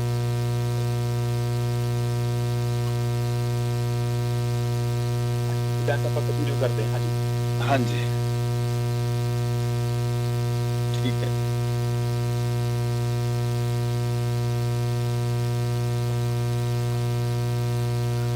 ਅੱਜ ਆਪਾਂ ਔਨ 에ਅਰ ਹੈਗੇ ਆ ਹਰਜਿੰਦਰ ਭਾਜੀ ਜੀ ਹਾਂਜੀ ਤੁਸੀਂ ਹੁਣ ਹਾਂਜੀ। ਉਹ ਸੌਰੀ ਤੁਹਾਨੂੰ ਮੇਰੀ ਆਵਾਜ਼ ਆ ਰਹੀ ਹੋਣੀ ਹੈ ਸੌਰੀ ਅਸੀਂ ਇੱਥੇ ਵੀਰ ਆਏ ਸੀ ਅਸੀਂ ਆਪਸੇ ਚ ਗੱਲ ਕਰ ਰਹੇ ਸੀ ਸਾਡੀ ਆਵਾਜ਼ 에ਅਰ ਤੇ ਨਹੀਂ ਜਾ ਰਹੀ ਸੀ ਤੁਹਾਨੂੰ ਆ ਗਈ ਸੀ ਸੌਰੀ ਠੀਕ ਹੈ ਜੀ ਸੌਰੀ ਤੁਸੀਂ 에ਅਰ ਤੇ ਹੋ ਹਾਂਜੀ ਹਾਂ ਉਹ ਜੱਗੀ ਜੌਹਲ ਵਾਲੇ ਕੇਸ ਦੇ ਵਿੱਚ ਹੀ ਗੱਲ ਕਰ ਰਹੇ ਸੀ ਕਿ ਹੁਣ ਜਿੱਦਾਂ ਇਹਨਾਂ ਨੇ ਸੋਲਵ ਕੀਤਾ ਕੇਸ ਜਿੰਨਾ ਕਿ ਸਮਝ ਆਉਂਦਾ ਹੈ ਪੁਲਿਸ ਨੇ ਆਪਣੇ ਹਿਸਾਬ ਨਾਲ ਜਿੱਦਾਂ ਉਹ ਕਲੇਮ ਕਰਦੇ ਆ ਜਿੱਦਾਂ part of the prosecution case ਇਹਨਾਂ ਨੇ ਪੇਸ਼ ਕੀਤਾ ਹਾਲੇ ਕੋਰਟ ਵਿੱਚ ਉਹ ਹੀ ਹੈ ਕਿ ਅਲਟੀਮੇਟਲੀ ਆਲਮੋਸਟ ਸਾਰੇ ਕੇਸਾਂ ਵਿੱਚ ਹੀ ਜੇ ਤੁਸੀਂ ਡਿਟੇਲਸ ਮੰਗੋ ਹੁੰਦੀਆਂ of the investigation officer and ਉਹਨਾਂ ਦੇ ਆਪਣੀਆਂ ਤੇ ਕੇਸ ਝੂਠਾ ਪੈ ਜਾਂਦਾ ਕਿਉਂਕਿ ਪ੍ਰੈਕਟੀਕਲੀ ਸਾਰੇ ਕੇਸ ਹੀ ਝੂਠਾ ਹੀ ਬਣਾਉਂਦੇ ਐਂਡ ਲਾਰਜਲੀ ਹਰ ਕੇਸ ਵਿੱਚ ਇਹ ਬੜਾ ਐਵੀਡੈਂਸ ਅੱਜ ਕੱਲ੍ਹ ਬਣ ਜਾਂਦਾ ਕਿਉਂਕਿ ਜੇ ਤੁਸੀਂ ਸਾਰੀ ਪੁਲਿਸ ਟੀਮ ਦੀ ਫੋਨ ਕਾਲ ਡਿਟੇਲਸ ਪਕੜ ਲਓ ਤਾਂ ਜਿਹੜਾ ਸਾਰਾ ਜਿੱਦਾਂ ਕਲੇਮ ਕਰਦੇ ਨੇ ਕਿ ਆਇਆ ਤੇ ਉਹ ਸਾਰਾ ਰਿਕਵਰੀਆਂ ਸ਼ੋ ਕਰਦੇ ਨੇ ਸਾਰਾ ਝੂਠਿਆ ਹੋ ਜਾਂਦਾ ਇਸੇ ਕਰਕੇ ਦੇ ਆਰ ਮੋਸਟ ਰਿਲੈਕਟੈਂਟ ਕਿ ਇਹ ਜੋ ਤੁਸੀਂ ਇਹ ਨਾ ਮਿਲਣ ਇਨਫੈਕਟ ਅਸੀਂ ਕਾਫੀ ਕੋਸ਼ਿਸ਼ ਕੀਤੀ ਸੀ ਇਹ ਚੀਜ਼ ਐਟਲੀਸਟ ਕਿਉਂਕਿ ਮੈਂ ਤਾਂ ਚਲੋ ਡਾਇਰੈਕਟਲੀ ਟ੍ਰਾਇਲ ਵਿੱਚ ਇਨਵੋਲਵ ਨਹੀਂ ਹੈਗਾ ਉਹ ਤਾਂ initially I did one case ਕਿ ਉਹਦੇ ਨੂੰ ਜਿਹੜਾ ਟੌਰਚਰ ਹੈ ਉਹਨੂੰ ਤਾਂ ਹਾਈਲਾਈਟ ਕਰੀਏ ਕਿਉਂਕਿ ਬਾਰ-ਬਾਰ ਕੋਈ ਨੈਰੇਟਿਵ ਆ ਰਹੀ ਸੀ media so we did we knew nothing will happen but anyway we highlighted by filing he has been tortured also and us baad mein subsequently established bhi hoya ki he was tortured and everybody else is tortured in India so therefore wo gal ta theek hai ki at least sanu attempt milde na milde hotel ki koshish ta zarur karni chahiye kyunki ultimately case bhi jail to resolve hoya jail de vichon inhone phone calls ਜਿਹੜੀਆਂ ਤੋਂ ਪਹਿਲਾਂ ਜਿਹੜੇ ਜੇਲ੍ਹ ਵਿੱਚ ਸੀ case ਵਿੱਚ ਉਹਨਾਂ ਨੇ phone call under monitor ਕਰਕੇ ਦੇ checklisted and shortlisted persons and finally they solve the case whichever way the judges did so ਇਸੇ ਕਰਕੇ and Manipur was in touch with them and therefore ਉਹਦੇ ਕੋਲ at least details ਤਾਂ ਹੋਣੀਆਂ ਚਾਹੀਦੀਆਂ ਸੀ ਅਸੀਂ ਆਪ ਬੜੀ ਕੋਸ਼ਿਸ਼ ਕੀਤੀ but he had not given us the number of even Mintu ਦਾ ਜਿਸ ਕਿਸ ਤੇ ਇਸ ਫੋਨ ਤੇ ਕੇਸ ਤੇ ਗੱਲ ਕਰਦਾ ਹੁੰਦਾ ਸੀ prior to that he has not shared with us any even mobile number ਅਸੀਂ ਆਪ ਕੋਸ਼ਿਸ਼ ਚਾਹੁੰਦੇ ਸੀ ਕਿ ਅਸੀਂ ਆਪ ਆਪਣੇ informal signal at least details ਲੈ ਲਈਏ ਹਾਂਜੀ ਭਾਜੀ ਹੈਗੇ ਲੋਕ ਤੇ ਹੋਰ ਬ੍ਰੇਕ ਤੋਂ ਪਹਿਲਾਂ ਹੈਗੇ ਹੈਲੋ ਹਾਂਜੀ ਹਰਜਿੰਦਰ ਵੀਰ ਜੀ ਅੱਜ ਚਲੋ ਅਸੀਂ ਹੋਣਗੇ ਹਲੇ ਡਿਸਪੈਂਸ ਇੱਕ ਜਿਹੜਾ ਸਾਡੇ ਮਨ ਵਿੱਚ ਆਉਂਦਾ ਹੈ ਕਾਫੀ ਕਿ ਜੇ ਕਾਲਰ ਮੰਨ ਲਓ ਮੈਂ ਆਪਣੇ ਆਪ ਲੋਕਾਂ ਨਾਲ ਖਾਲਾ ਤੋਂ ਮੈਂ ਇਕਵਿਪਮੈਂਟ ਹੈਗਾ ਕੋਈ ਉਹ ਵੀ ਹੈਗੇ ਸੀ ਬਿਲਕੁਲ ਵੀ ਪਰ ਰਾਜਸਥਾਨ ਦੀ ਬੁੱਕ ਲਿਖਦੇ ਨੇ ਮੰਨ ਲਓ ਜਾਂ ਐਕਟਿਵਿਸਟ ਨੇ ਚੰਗੀਆਂ ਕਿਤਾਬਾਂ ਲਿਖਦੇ ਜਾਂ ਕਹਿ ਲਓ ਜੋ ਵੀ ਪਰਸਿਊ ਕਰ ਰਹੇ ਨੇ ਆਪਣਾ ਤੇ ਉਹਨਾਂ ਨੂੰ ਕੁਛ ਨਹੀਂ ਕਹਿ ਇੱਕ ਕਰਦਾ ਕਰਦੇ ਤੇ ਆਮ ਬੱਚੇ ਨੇ ਮੰਨ ਲਓ ਕਿਤਾਬ ਪੜ੍ਹੀ ਗਈ ਜਾਂ ਤੁਸੀਂ ਜਿਵੇਂ ਦੱਸਿਆ ਫੇਸਬੁੱਕ ਤੇ ਲਿਖ ਦਿੱਤਾ 3 ਸਾਲ ਦੀ ਦੀ ਕਿਤਾਬ ਹੋ ਗਈ ਕਿਸੇ 20 ਸਾਲ ਦੀ ਹੋ ਗਈ ਕਿ ਜੀ ਖਾਲਿਸਤਾਨ ਦੀ ਕਿਤਾਬ ਪੜ੍ਹੀ ਜਿਹੜੇ ਸਾਡੇ ਕਿਉਂਕਿ ਤਕਨੀਕ ਸਪੀਕਰਸ ਨੇ ਉਹਨਾਂ ਉਹ ਇੰਟਰਨੈਸ਼ਨਲ ਜਾਂਦੇ ਨੇ ਜੀ ਸਾਰੇ ਪਾਸੇ now you can get more idea of what Aam saying ਚਲੋ ਤੁਹਾਡਾ ਵੀ ਸ਼ਾਇਦ ਤੁਸੀਂ ਤਾਂ ਨਹੀਂ ਆਉਂਦੇ ਪਰ ਜਿਹੜੇ ਇੱਕ ਆਮ ਪ੍ਰੋਟੈਗਨਿਸਟ ਨੇ ਆਫ ਪਾਕਿਸਤਾਨ concept is ਜੋ ਕਿ ਮੈਂ ਨਿਊਟਰਲ ਹਾਂ ਗੱਲ 'ਚ ਮੈਂ ਕੋਈ ਅਗੇਂਸਟ ਨਹੀਂ ਬੋਲ ਰਿਹਾ ਫੋਰ ਵੀ ਨਹੀਂ ਬੋਲ ਰਿਹਾ ਬਿਕੋਜ਼ ਉਹਨਾਂ ਦੀ ਭਾਰੀ ਗੱਲ ਹੈ ਤੇ ਉਹਨਾਂ ਨੂੰ ਕੁਛ ਨਹੀਂ ਕਿਹਾ ਜਾਂਦਾ ਹਾਂਜੀ ਐਕਚੁਅਲੀ ਜੋ ਮਰਜ਼ੀ ਕਹੋ ਜਿਹੜਾ ਪੋਲੀਟੀਕਲ ਪ੍ਰੋਸੈਸ ਇਜ਼ ਹਾਈਲੀ ਇਨਫਿਲਟਰੇਟ ਤਾਂ ਹੋਇਆ ਹੁੰਦਾ Yeah. ਸੋ Yeah. ਜਿਹੜਾ ਜਿਹਨੂੰ ਆਪਾਂ ਕਹਿੰਦੇ ਗਰਮ ਦਲ ਜਾਂ ਖਾੜਕੂ ਦਲ, ਇੱਕ ਇਹ ਸਾਰੇ ਤੁਸੀਂ ਦੇਖੋ ਜਿੱਦਾਂ ਵੀ ਇੰਟੈਲੀਜੈਂਸ ਏਜੰਸੀਆਂ ਆਪਰੇਟ ਕਰਦੀਆਂ ਉਹ ਹਮੇਸ਼ਾ ਹੀ ਇੱਕ ਇਮਾਨਦਾਰ ਪੋਲਿਟਿਕਸ ਹੁੰਦੀ ਹੈ, ਇੱਕ ਬੇਈਮਾਨੀ ਦੀ ਪੋਲਿਟਿਕਸ। Yeah. तो Yeah. तो ईमानदार पॉलिटिक्स नॉर्मली थोड़ी मॉडरेट भी होती है क्योंकि it make sense ultimately you don't complain the people जो उसकी कोई अनरियलिस्टिक गोल नहीं देना चाहते जिससे लोगों ਨੂੰ ਬਾਅਦ ਉਦਾਸੀ ਹੋਵੇ ਤੇ ਹਮੇਸ਼ਾ ਹੀ ਇਦਾਂ ਦੀ ਪੋਲਿਟਿਕਸ ਨੂੰ ਅੰਡਰਮਾਈਨ ਕਰਨ ਲਈ ਤੁਸੀਂ ਇੱਕ ਧੜਾ ਖੜਾ ਕਰਦੇ ਹੋ, ਉਹਨਾਂ ਨੂੰ ਸਾਰੇ ਰਿਸੋਰਸ ਦਿੰਦੇ ਹੋ ਤਾਂ ਕਿ ਬੇਸਿਕਲੀ ਉਹ ਅੰਡਰਮਾਈਨ ਹੀ ਕਰਨ ਜਿਹੜਾ ਮੇਨ ਫੋਰਸ ਹੈ ਜਿੱਥੇ ਇਮੀਡੀਏਟਲੀ ਆਪਾਂ ਨੂੰ break ਆ ਗਈ ਜੀ, ਤੁਸੀਂ 5 ਮਿੰਟ ਲਈ ਅੰਡਰਮਾਈਨ ਕਰਦੇ ਇਹ Punjab So join Governor Newsom's pledge to check in with 5 of your neighbours, especially older adults. ਹੋਰ ਜਾਣਕਾਰੀ ਲਈ engageca.org ਵਿਜ਼ਿਟ ਕਰੋ ਜਾਂ ਕਾਲ ਕਰੋ 1-800 510 BB 1-800-510-2020. Take the pledge, ਘਰ ਰਹੋ, ਜ਼ਿੰਦਗੀਆਂ ਬਚਾਓ ਅਤੇ check in at engageca.org.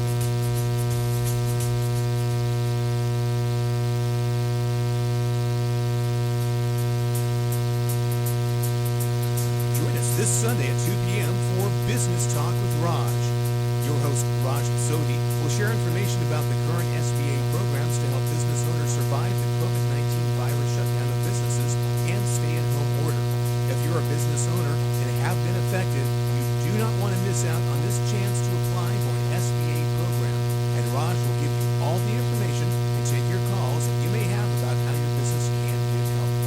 Raj has been the resident of Fresno for 31 years and worked in the business lending industry for over 35 years, and as a senior vice president with Sandra Group. Don't miss Business Talk with Raj this Sunday at 2 p.m. on AM 900 Punjabi Radio for the Central Valley.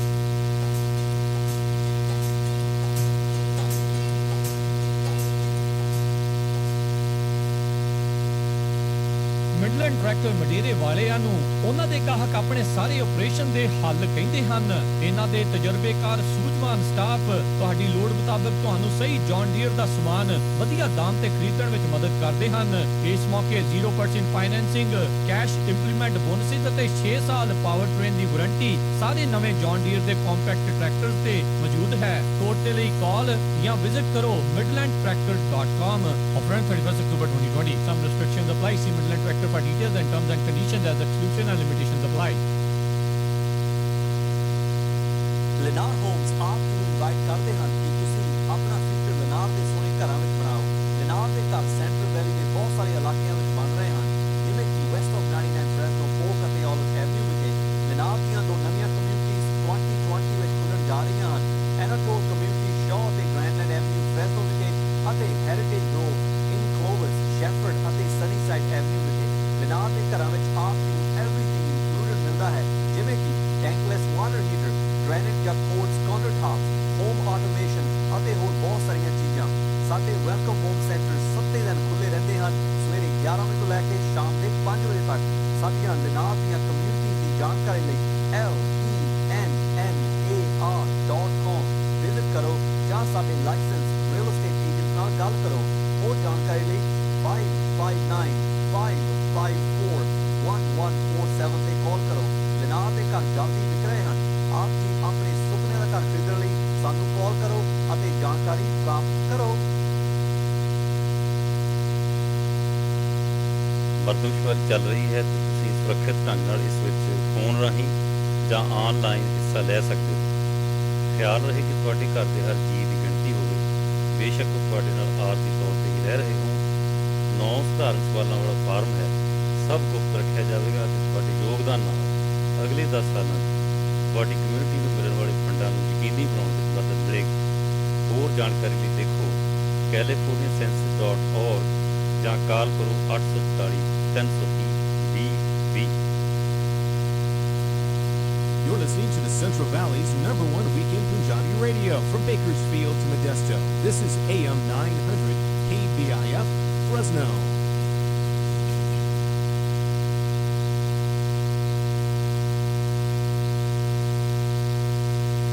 ਹਾਂਜੀ ਵੀਰੋ ਤੇ ਭੈਣੋ, ਆਪਣਾ time ਹੋ ਗਿਆ। 5 minute ਦੀ break ਸੀ ਜਿਹੜੀ ਪੂਰੀ ਹੋ ਗਈ ਆ ਤੇ ਆਪਾਂ ਕਾਲ ਕਰਦੀ ਹਾਂ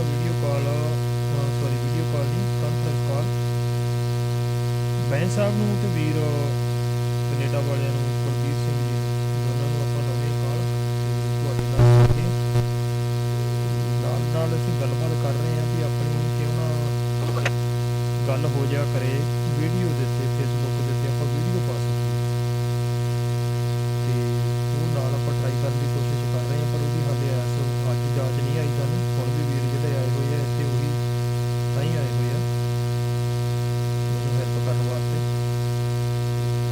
ਸ਼ਾਇਦ ਵੀਰ ਜਾਂ ਹੋਰ ਕੋਈ ਤਰੀਕੇ ਨਾਲ ਆਪਾਂ ਜੁੜ ਜਾਵਾਂਗੇ ਕਰੀਬ ਹਾਂਜੀ ਆ ਗਿਆ ਸਰ ਜੀ ਦੇ ਤੇ ਹਾਂਜੀ ਤੁਸੀਂ ਇੱਥੇ ਸਰ ਜੀ ਤੁਸੀਂ ਕੰਟੀਨਿਊ ਕਰੋ ਠੀਕ ਹੈ ਜੀ ਵਾਹਿਗੁਰੂ ਜੀ ਕਾ ਖਾਲਸਾ ਵਾਹਿਗੁਰੂ ਜੀ ਕਾ ਖਾਲਸਾ ਵਾਹਿਗੁਰੂ ਜੀ ਕੀ ਫਤਿਹ। ਇੱਕ ਸਰ ਜੀ ਮੈਂ ਛੋਟਾ ਜਿਹਾ ਹਾਂਜੀ ਸਰ ਤਾਂ ਚੱਲ ਰਹੀ ਸੀ ਆਪਣੀ ਸਰ ਜੀ ਇੱਕ ਮੈਂ ਛੋਟਾ ਜਿਹਾ ਨਾਲ ਕੁਐਸਚਨ ਕਰ ਦੇਣਾ ਚਾਹੁੰਦਾ ਤੁਹਾਨੂੰ ਕਿ ਜਿੱਦਾਂ ਆਪਾਂ ਹਾਂਜੀ। ਕਾਨੂੰਨ ਦੀ ਗੱਲ ਕਰ ਰਹੇ ਹਾਂ ਨਾ ਆਪਾਂ ਤੁਸੀਂ ਕੋਰਟ ਦੀ ਗੱਲ ਕਰ ਰਹੇ ਹੋ ਤੇ ਇੱਕ ਸਾਡੇ ਜਿਹੜੇ ਸਿੱਖ ਧਰਮ ਦੇ ਕਾਨੂੰਨ ਨੇ ਉਹ ਅੰਡਰ ਕਾਨੂੰਨ ਦੇ ਦੂਜੇ ਦੇ ਆਉਂਦੇ ਆ ਇੰਡੀਆ ਦੇ ਕਾਨੂੰਨ ਦੇ ਤੇ ਜਿਹੜੀਆਂ ਸਾਡੀਆਂ ਇਹ ਪ੍ਰੋਬਲਮਸ ਨੇ ਜਿੱਦਾਂ ਕਿ ਸ਼੍ਰੋਮਣੀ ਕਮੇਟੀ ਕੀ ਗੜਬੜ ਕਰਦੀ ਆ ਕੀ ਸਹੀ ਕਰਦੀ ਆ ਉਹਦੇ ਤੇ ਇੱਦਾਂ ਅਦਾਲਤੀ ਕਾਰਵਾਈ ਹੋ ਸਕਦੀ ਹੈ ਕਿ ਉਹ ਵੱਖਰਾ ਹੀ ਸਟੈਪ ਆ ਵੀ ਉਹ ਜੋ ਮਰਜ਼ੀ ਕਰਦੇ ਰਹਿਣ ਉਹ ਉਹਨਾਂ ਦਾ ਅਲੱਗ ਕਾਨੂੰਨ ਆ ਤੇ ਜਦੋਂ ਗੌਰਮੈਂਟ ਉਦੋਂ ਵਿੱਚ ਲੈ ਆਉਂਦੀ ਉਹਨਾਂ ਨੂੰ ਇਨਵੋਲਵ ਕਰ ਲੈਂਦੀ ਆ ਨਹੀਂ ਵੈਸੇ ਤਾਂ ਉਹ ਜਿਹੜਾ ਵੀ 1925 ਦਾ ਐਕਟ ਹੈ ਕਾਨੂੰਨ ਦੇ ਮੁਤਾਬਿਕ ਕੋਰਟ ਇੰਟਰਫੇਅਰ ਕਰ ਸਕਦੇ ਆ ਐਸਜੀਪੀਸੀ ਦੇ ਖਿਲਾਫ ਆਪਾਂ ਰਿਟ ਫਾਈਲ ਕਰ ਸਕਦੇ ਹਾਂ ਸਿਵਲ ਸੂਟ ਫਾਈਲ ਕਰ ਸਕਦੇ ਹਾਂ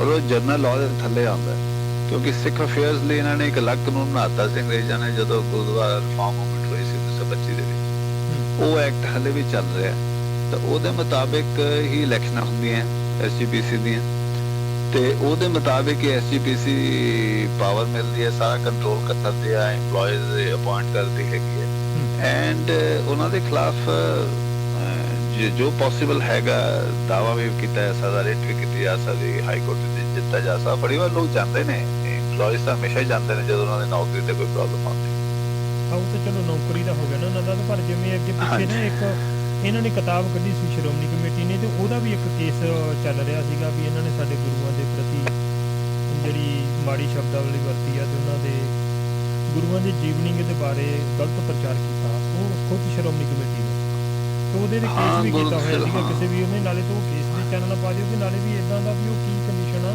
ਕਿ ਆਮ ਲੋਕਾਂ ਨੂੰ ਜਾਣਕਾਰੀ ਹੋਵੇ ਸਾਡੇ ਵਰਗਿਆਂ ਨੂੰ ਤੇ ਜੇ ਕੋਈ ਸਾਨੂੰ ਲੱਗਦਾ ਵੀ ਆ ਸਾਨੂੰ ਸ਼੍ਰੋਮਣੀ ਕਮੇਟੀ ਤੋਂ ਟਰਬਲ ਆ ਸਾਡੇ ਸਿੱਖ ਧਰਮ ਪ੍ਰਤੀ ਜਾਂ ਹੋਰ ਜਿਹੜੀਆਂ ਸੰਸਥਾਵਾਂ ਨੇ ਤੇ ਫਿਰ ਉੱਥੇ ਅਸੀਂ ਕੀ ਕਰ ਸਕਦੇ ਹਾਂ ਆਮ ਬੰਦਾ ਹਾਂਜੀ ਤੁਸੀਂ ਕਰੋ ਗੱਲ ਕੰਟੀਨਿਊ ਕਰੋਗੇ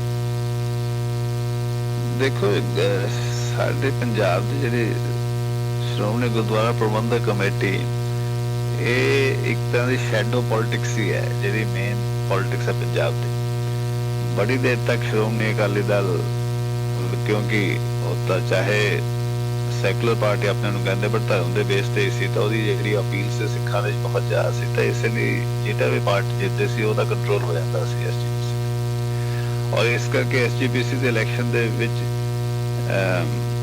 ਇੰਪੋਰਟੈਂਟ ਸੀ ਕਿ ਇਮਾਨਦਾਰ ਬੰਦੇ ਨੂੰ ਅੱਗੇ ਲਿਆਓ ਬਟ ਹਮੇਸ਼ਾ ਪੋਲੀਟੀਕਲ ਪਾਰਟੀ ਆਪਣਾ ਹੀ ਮੈਨੇਜ ਕਰ ਲੈਂਦੀ ਸੀ ਐਂਡ ਸ਼੍ਰੋਮਣੀ ਗੁਰਦੁਆਰਾ ਪ੍ਰਬੰਧਕ ਕਮੇਟੀ ਜਿਉਂ ਉਹਨਾਂ ਦਾ ਆਪਣਾ ਕਰੈਕਟਰ ਨੀਚੇ ਗਿਆ ਨਾਲ ਦੇ ਨਾਲ ਐਸਜੀਪੀਸੀ ਦਾ ਕਰੈਕਟਰ ਨੀਚੇ ਆਉਂਦਾ ਗਿਆ ਉਹ ਜਿਹੇ ਬੰਦੇ ਆਉਂਦੇ ਗਏ ਤੇ ਇੱਥੇ ਕੋਰਟ ਘੱਟੋ ਘੱਟ ਜਿਹੜੀ ਇਮਾਨਦਾਰ ਫੰਕਸ਼ਨਿੰਗ ਹੈ ਜਾਂ ਉਹਨਾਂ ਦੇ ਇਲੈਕਸ਼ਨਸ ਹੈ ਉਹਨਾਂ ਵਿੱਚ ਤਾਂ ਕੋਰਟ ਦੀ ਕੋਈ ਵੱਡੀ ਕੰਟਰੀਬਿਊਸ਼ਨ ਨਹੀਂ ਹੁੰਦੀ ਕਿਉਂਕਿ ਕੋਰਟ ਜਾਂ ਤਾਂ ਤੁਸੀਂ ਕੋਈ ਸਕੈਂਡਲ ਕੱਢੋ ਜਾਂ ਕ੍ਰਿਮੀਨਲ ਪ੍ਰੋਸੈਸ ਦੀ ਕੋਸ਼ਿਸ਼ ਕਰੋ ਬਟ ਕਿਉਂਕਿ ਉਹ ਬਿਲਕੁਲ ਸਰਕਾਰ ਦੇ ਨਾਲ ਹੀ ਉਹਨਾਂ ਦੀ ਕਹਿ ਲਓ ਇੱਕ ਦੂਜੀ ਸਰਕਾਰ ਦੀ ਸਮਝਦੇ ਪੰਜਾਬ ਦੇ ਵਿੱਚ ਉਹਨਾਂ ਦੇ ਇੰਨੇ ਰਿਸੋਰਸਿਸ ਹੈਗੇ ਆ ਤੇ ਇਸੇ ਕਰਕੇ ਉਹਨਾਂ ਦੇ ਖਿਲਾਫ ਕੋਰਟ ਦੇ ਥਰੂ ਚੱਲਣਾ ਜਾਂ ਉਹਨਾਂ ਦੇ ਖਿਲਾਫ ਐਕਸ਼ਨ ਲੈਣਾ ਕਾਫੀ ਕੋਸ਼ਿਸ਼ ਤਾਂ ਲੋਕਾਂ ਨੇ ਬੜੀ ਕੀਤੀਆਂ ਇਲੈਕਸ਼ਨਾਂ ਵੀ ਹਮੇਸ਼ਾ ਕੋਰਟ ਦੇ ਆਰਡਰ ਨਾਲ ਹੀ ਹੁੰਦੀਆਂ ਅਦਰਵਾਇਜ਼ ਤਾਂ ਇਲੈਕਸ਼ਨ 20 ਸਾਲ 10 ਸਾਲ 12 ਸਾਲ ਤੇ ਐਸਜੀਪੀਸੀ ਐਂਡ ਉਹ ਜਿਹੜਾ ਤਰੀਕਾ ਵੀ ਹੈਗਾ ਅਲਟੀਮੇਟਲੀ ਅਸੀਂ ਜਿਹੜੀ ਉਹਦੀ ਕੌਨਸਟੀਟਿਊਂਸੀ ਬਹੁਤ ਛੋਟੀ ਕਰਤੀ ਹੈ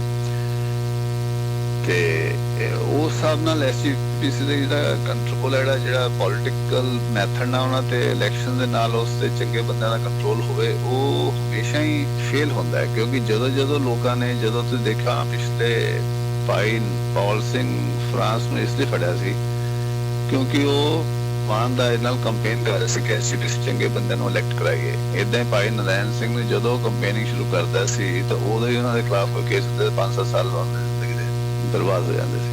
ਤੋ ਇਹਨਾਂ ਦਾ ਬੜਾ ਤਰੀਕਾ ਹੋ ਗਿਆ ਕਿ ਜਿਹੜਾ ਵੀ ਕੋਸ਼ਿਸ਼ ਕਰਦਾ ਹੈ ਇਮਾਨਦਾਰ ਸਿੱਖ ਕਿ ਅਸੀਂ ਹੁਣ SGPC ਨੂੰ ਰਿਫਾਰਮ ਕਰਨ ਲਈ ਸਾਰੇ ਪਿੰਡਾਂ ਵਿੱਚ ਜਾ ਕੇ ਇੱਕ ਚੰਗੇ ਬੰਦਿਆਂ ਨੂੰ ਲਿਆਉਣ ਲਈ ਅੱਗੇ ਆਈਏ, ਉਹਨਾਂ ਤੇ ਅਕਸਰ ਇਹ UAPA ਇਦਾਂ ਦੇ ਕਾਨੂੰਨ ਲਾਗੂ ਕਰਕੇ ਉਹਨਾਂ ਨੂੰ ਜੇਲ੍ਹਾਂ 'ਚ ਭੇਜ ਦਿੱਤਾ ਜਾਂਦਾ ਹੈ।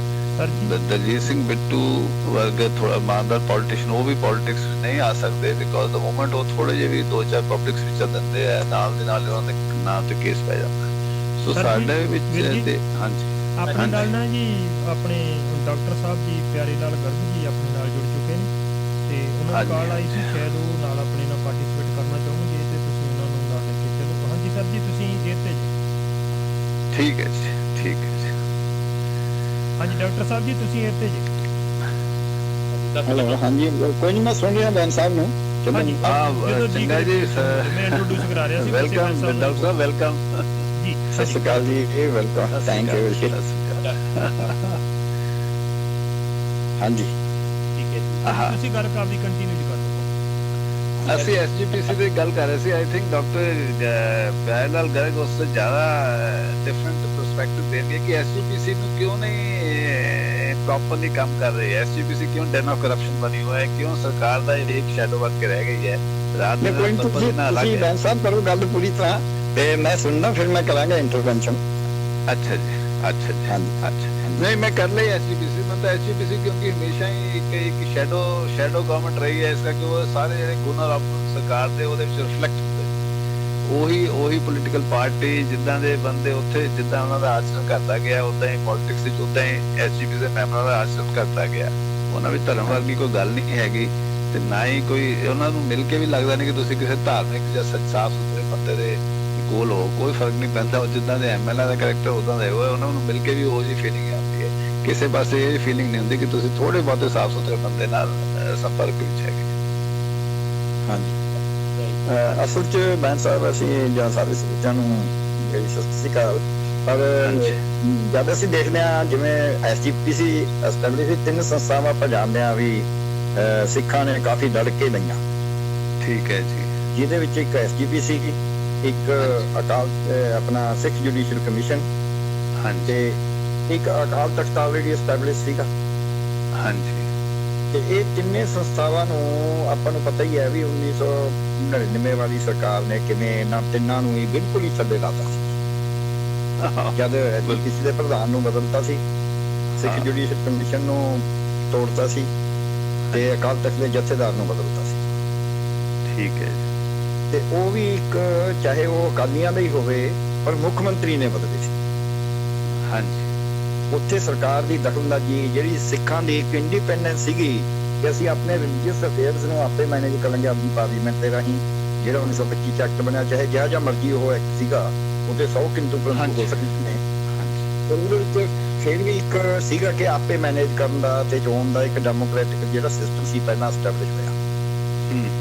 ਤੇ ਦੂਜਾ ਇਹ ਸੀ ਕਿ ਜੇ ਉਹਨਾਂ ਦਾ ਕੋਈ ਸਮੱਸਿਆ ਹੋਵੇ ਤਾਂ 2 ਅਥਾਰਟੀਜ਼ ਨੇ। ਇੱਕ ਤਾਂ ਸਿੱਖ ਜੁਡੀਸ਼ੀਅਲ ਕਮਿਸ਼ਨ ਆ ਜਿਹੜਾ ਸਿੱਖਾਂ ਦੇ ਜਿਹੜੇ ਜੁਡੀਸ਼ੀਅਲੀ ਮਾਮਲਿਆਂ ਨੂੰ ਤੈਅ ਕਰੇਗਾ, ਤੇ ਜੇ ਟੈਂਪਰਲ ਸੀਟ ਦੇ ਤੌਰ ਤੇ ਕੋਈ ਹੁਕਮਨਾਮਾ ਜਾਰੀ ਕਰਨਾ ਹੈ ਤਾਂ ਫਿਰ ਅਕਾਲ ਤਖਤ ਕਰੇਗਾ। ਠੀਕ ਹੈ। ਤਿੰਨ ਇੰਡੀਪੈਂਡੈਂਟ ਅਥਾਰਟੀਜ਼ ਜਿਹਦਾ ਟੈਂਪਰਲ ਸੀਟ ਦਾ ਆਪਣਾ ਇੱਕ ਨਿਸ਼ਾਨ ਸੀ, ਆਪਣਾ ਇੱਕ ਵਿਧਾਨ ਹੈ। ਭਾਵੇਂ ਕੋ ਵਿਦਿਨ ਇੰਡੀਆ ਜਿਹੜਾ ਹੈ ਇੰਡੀਅਨ ਕਨਸਟੀਟਿਊਸ਼ਨ ਤੋਂ ਬਾਹਰ ਨਹੀਂ ਜਾ ਸਕਦਾ, ਪਰ ਫਿਰ ਵੀ ਉਹ ਆਪਣਾ ਇੱਕ ਸੀਗਾ, ਉਹ ਇੰਡੀਪੈਂਡੈਂਸ ਦਾ ਇੱਕ ਲੈਵਲ ਸੀ। ਉਹ ਤਿੰਨਾਂ ਨੂੰ ਹੀ ਸਰਕਾਰ ਨੇ ਆਪਾਂ ਨੂੰ ਪਤਾ ਹੈ ਵੀ ਇੰਟਰਫੀਅਰੈਂਸ ਕਰਕੇ ਤੋੜਤਾ। ਭਾਵੇਂ ਕਿ ਪਹਿਲਾਂ ਵੀ SGPC ਸੀ। ਦੂਜੀ ਗੱਲ ਤੁਸੀਂ ਬਿਲਕੁਲ ਠੀਕ ਕਿਹਾ, ਰਾਈਟਲੀ ਕਿਹਾ ਵੀ ਹੁਣ ਲੌਂਗੋਵਾਲ ਜੀ ਤਾਂ ਪਹਿਲਾਂ MLA ਤੇ ਹੁਣ ਉਹ ਪ੍ਰਧਾਨ ਨੇ।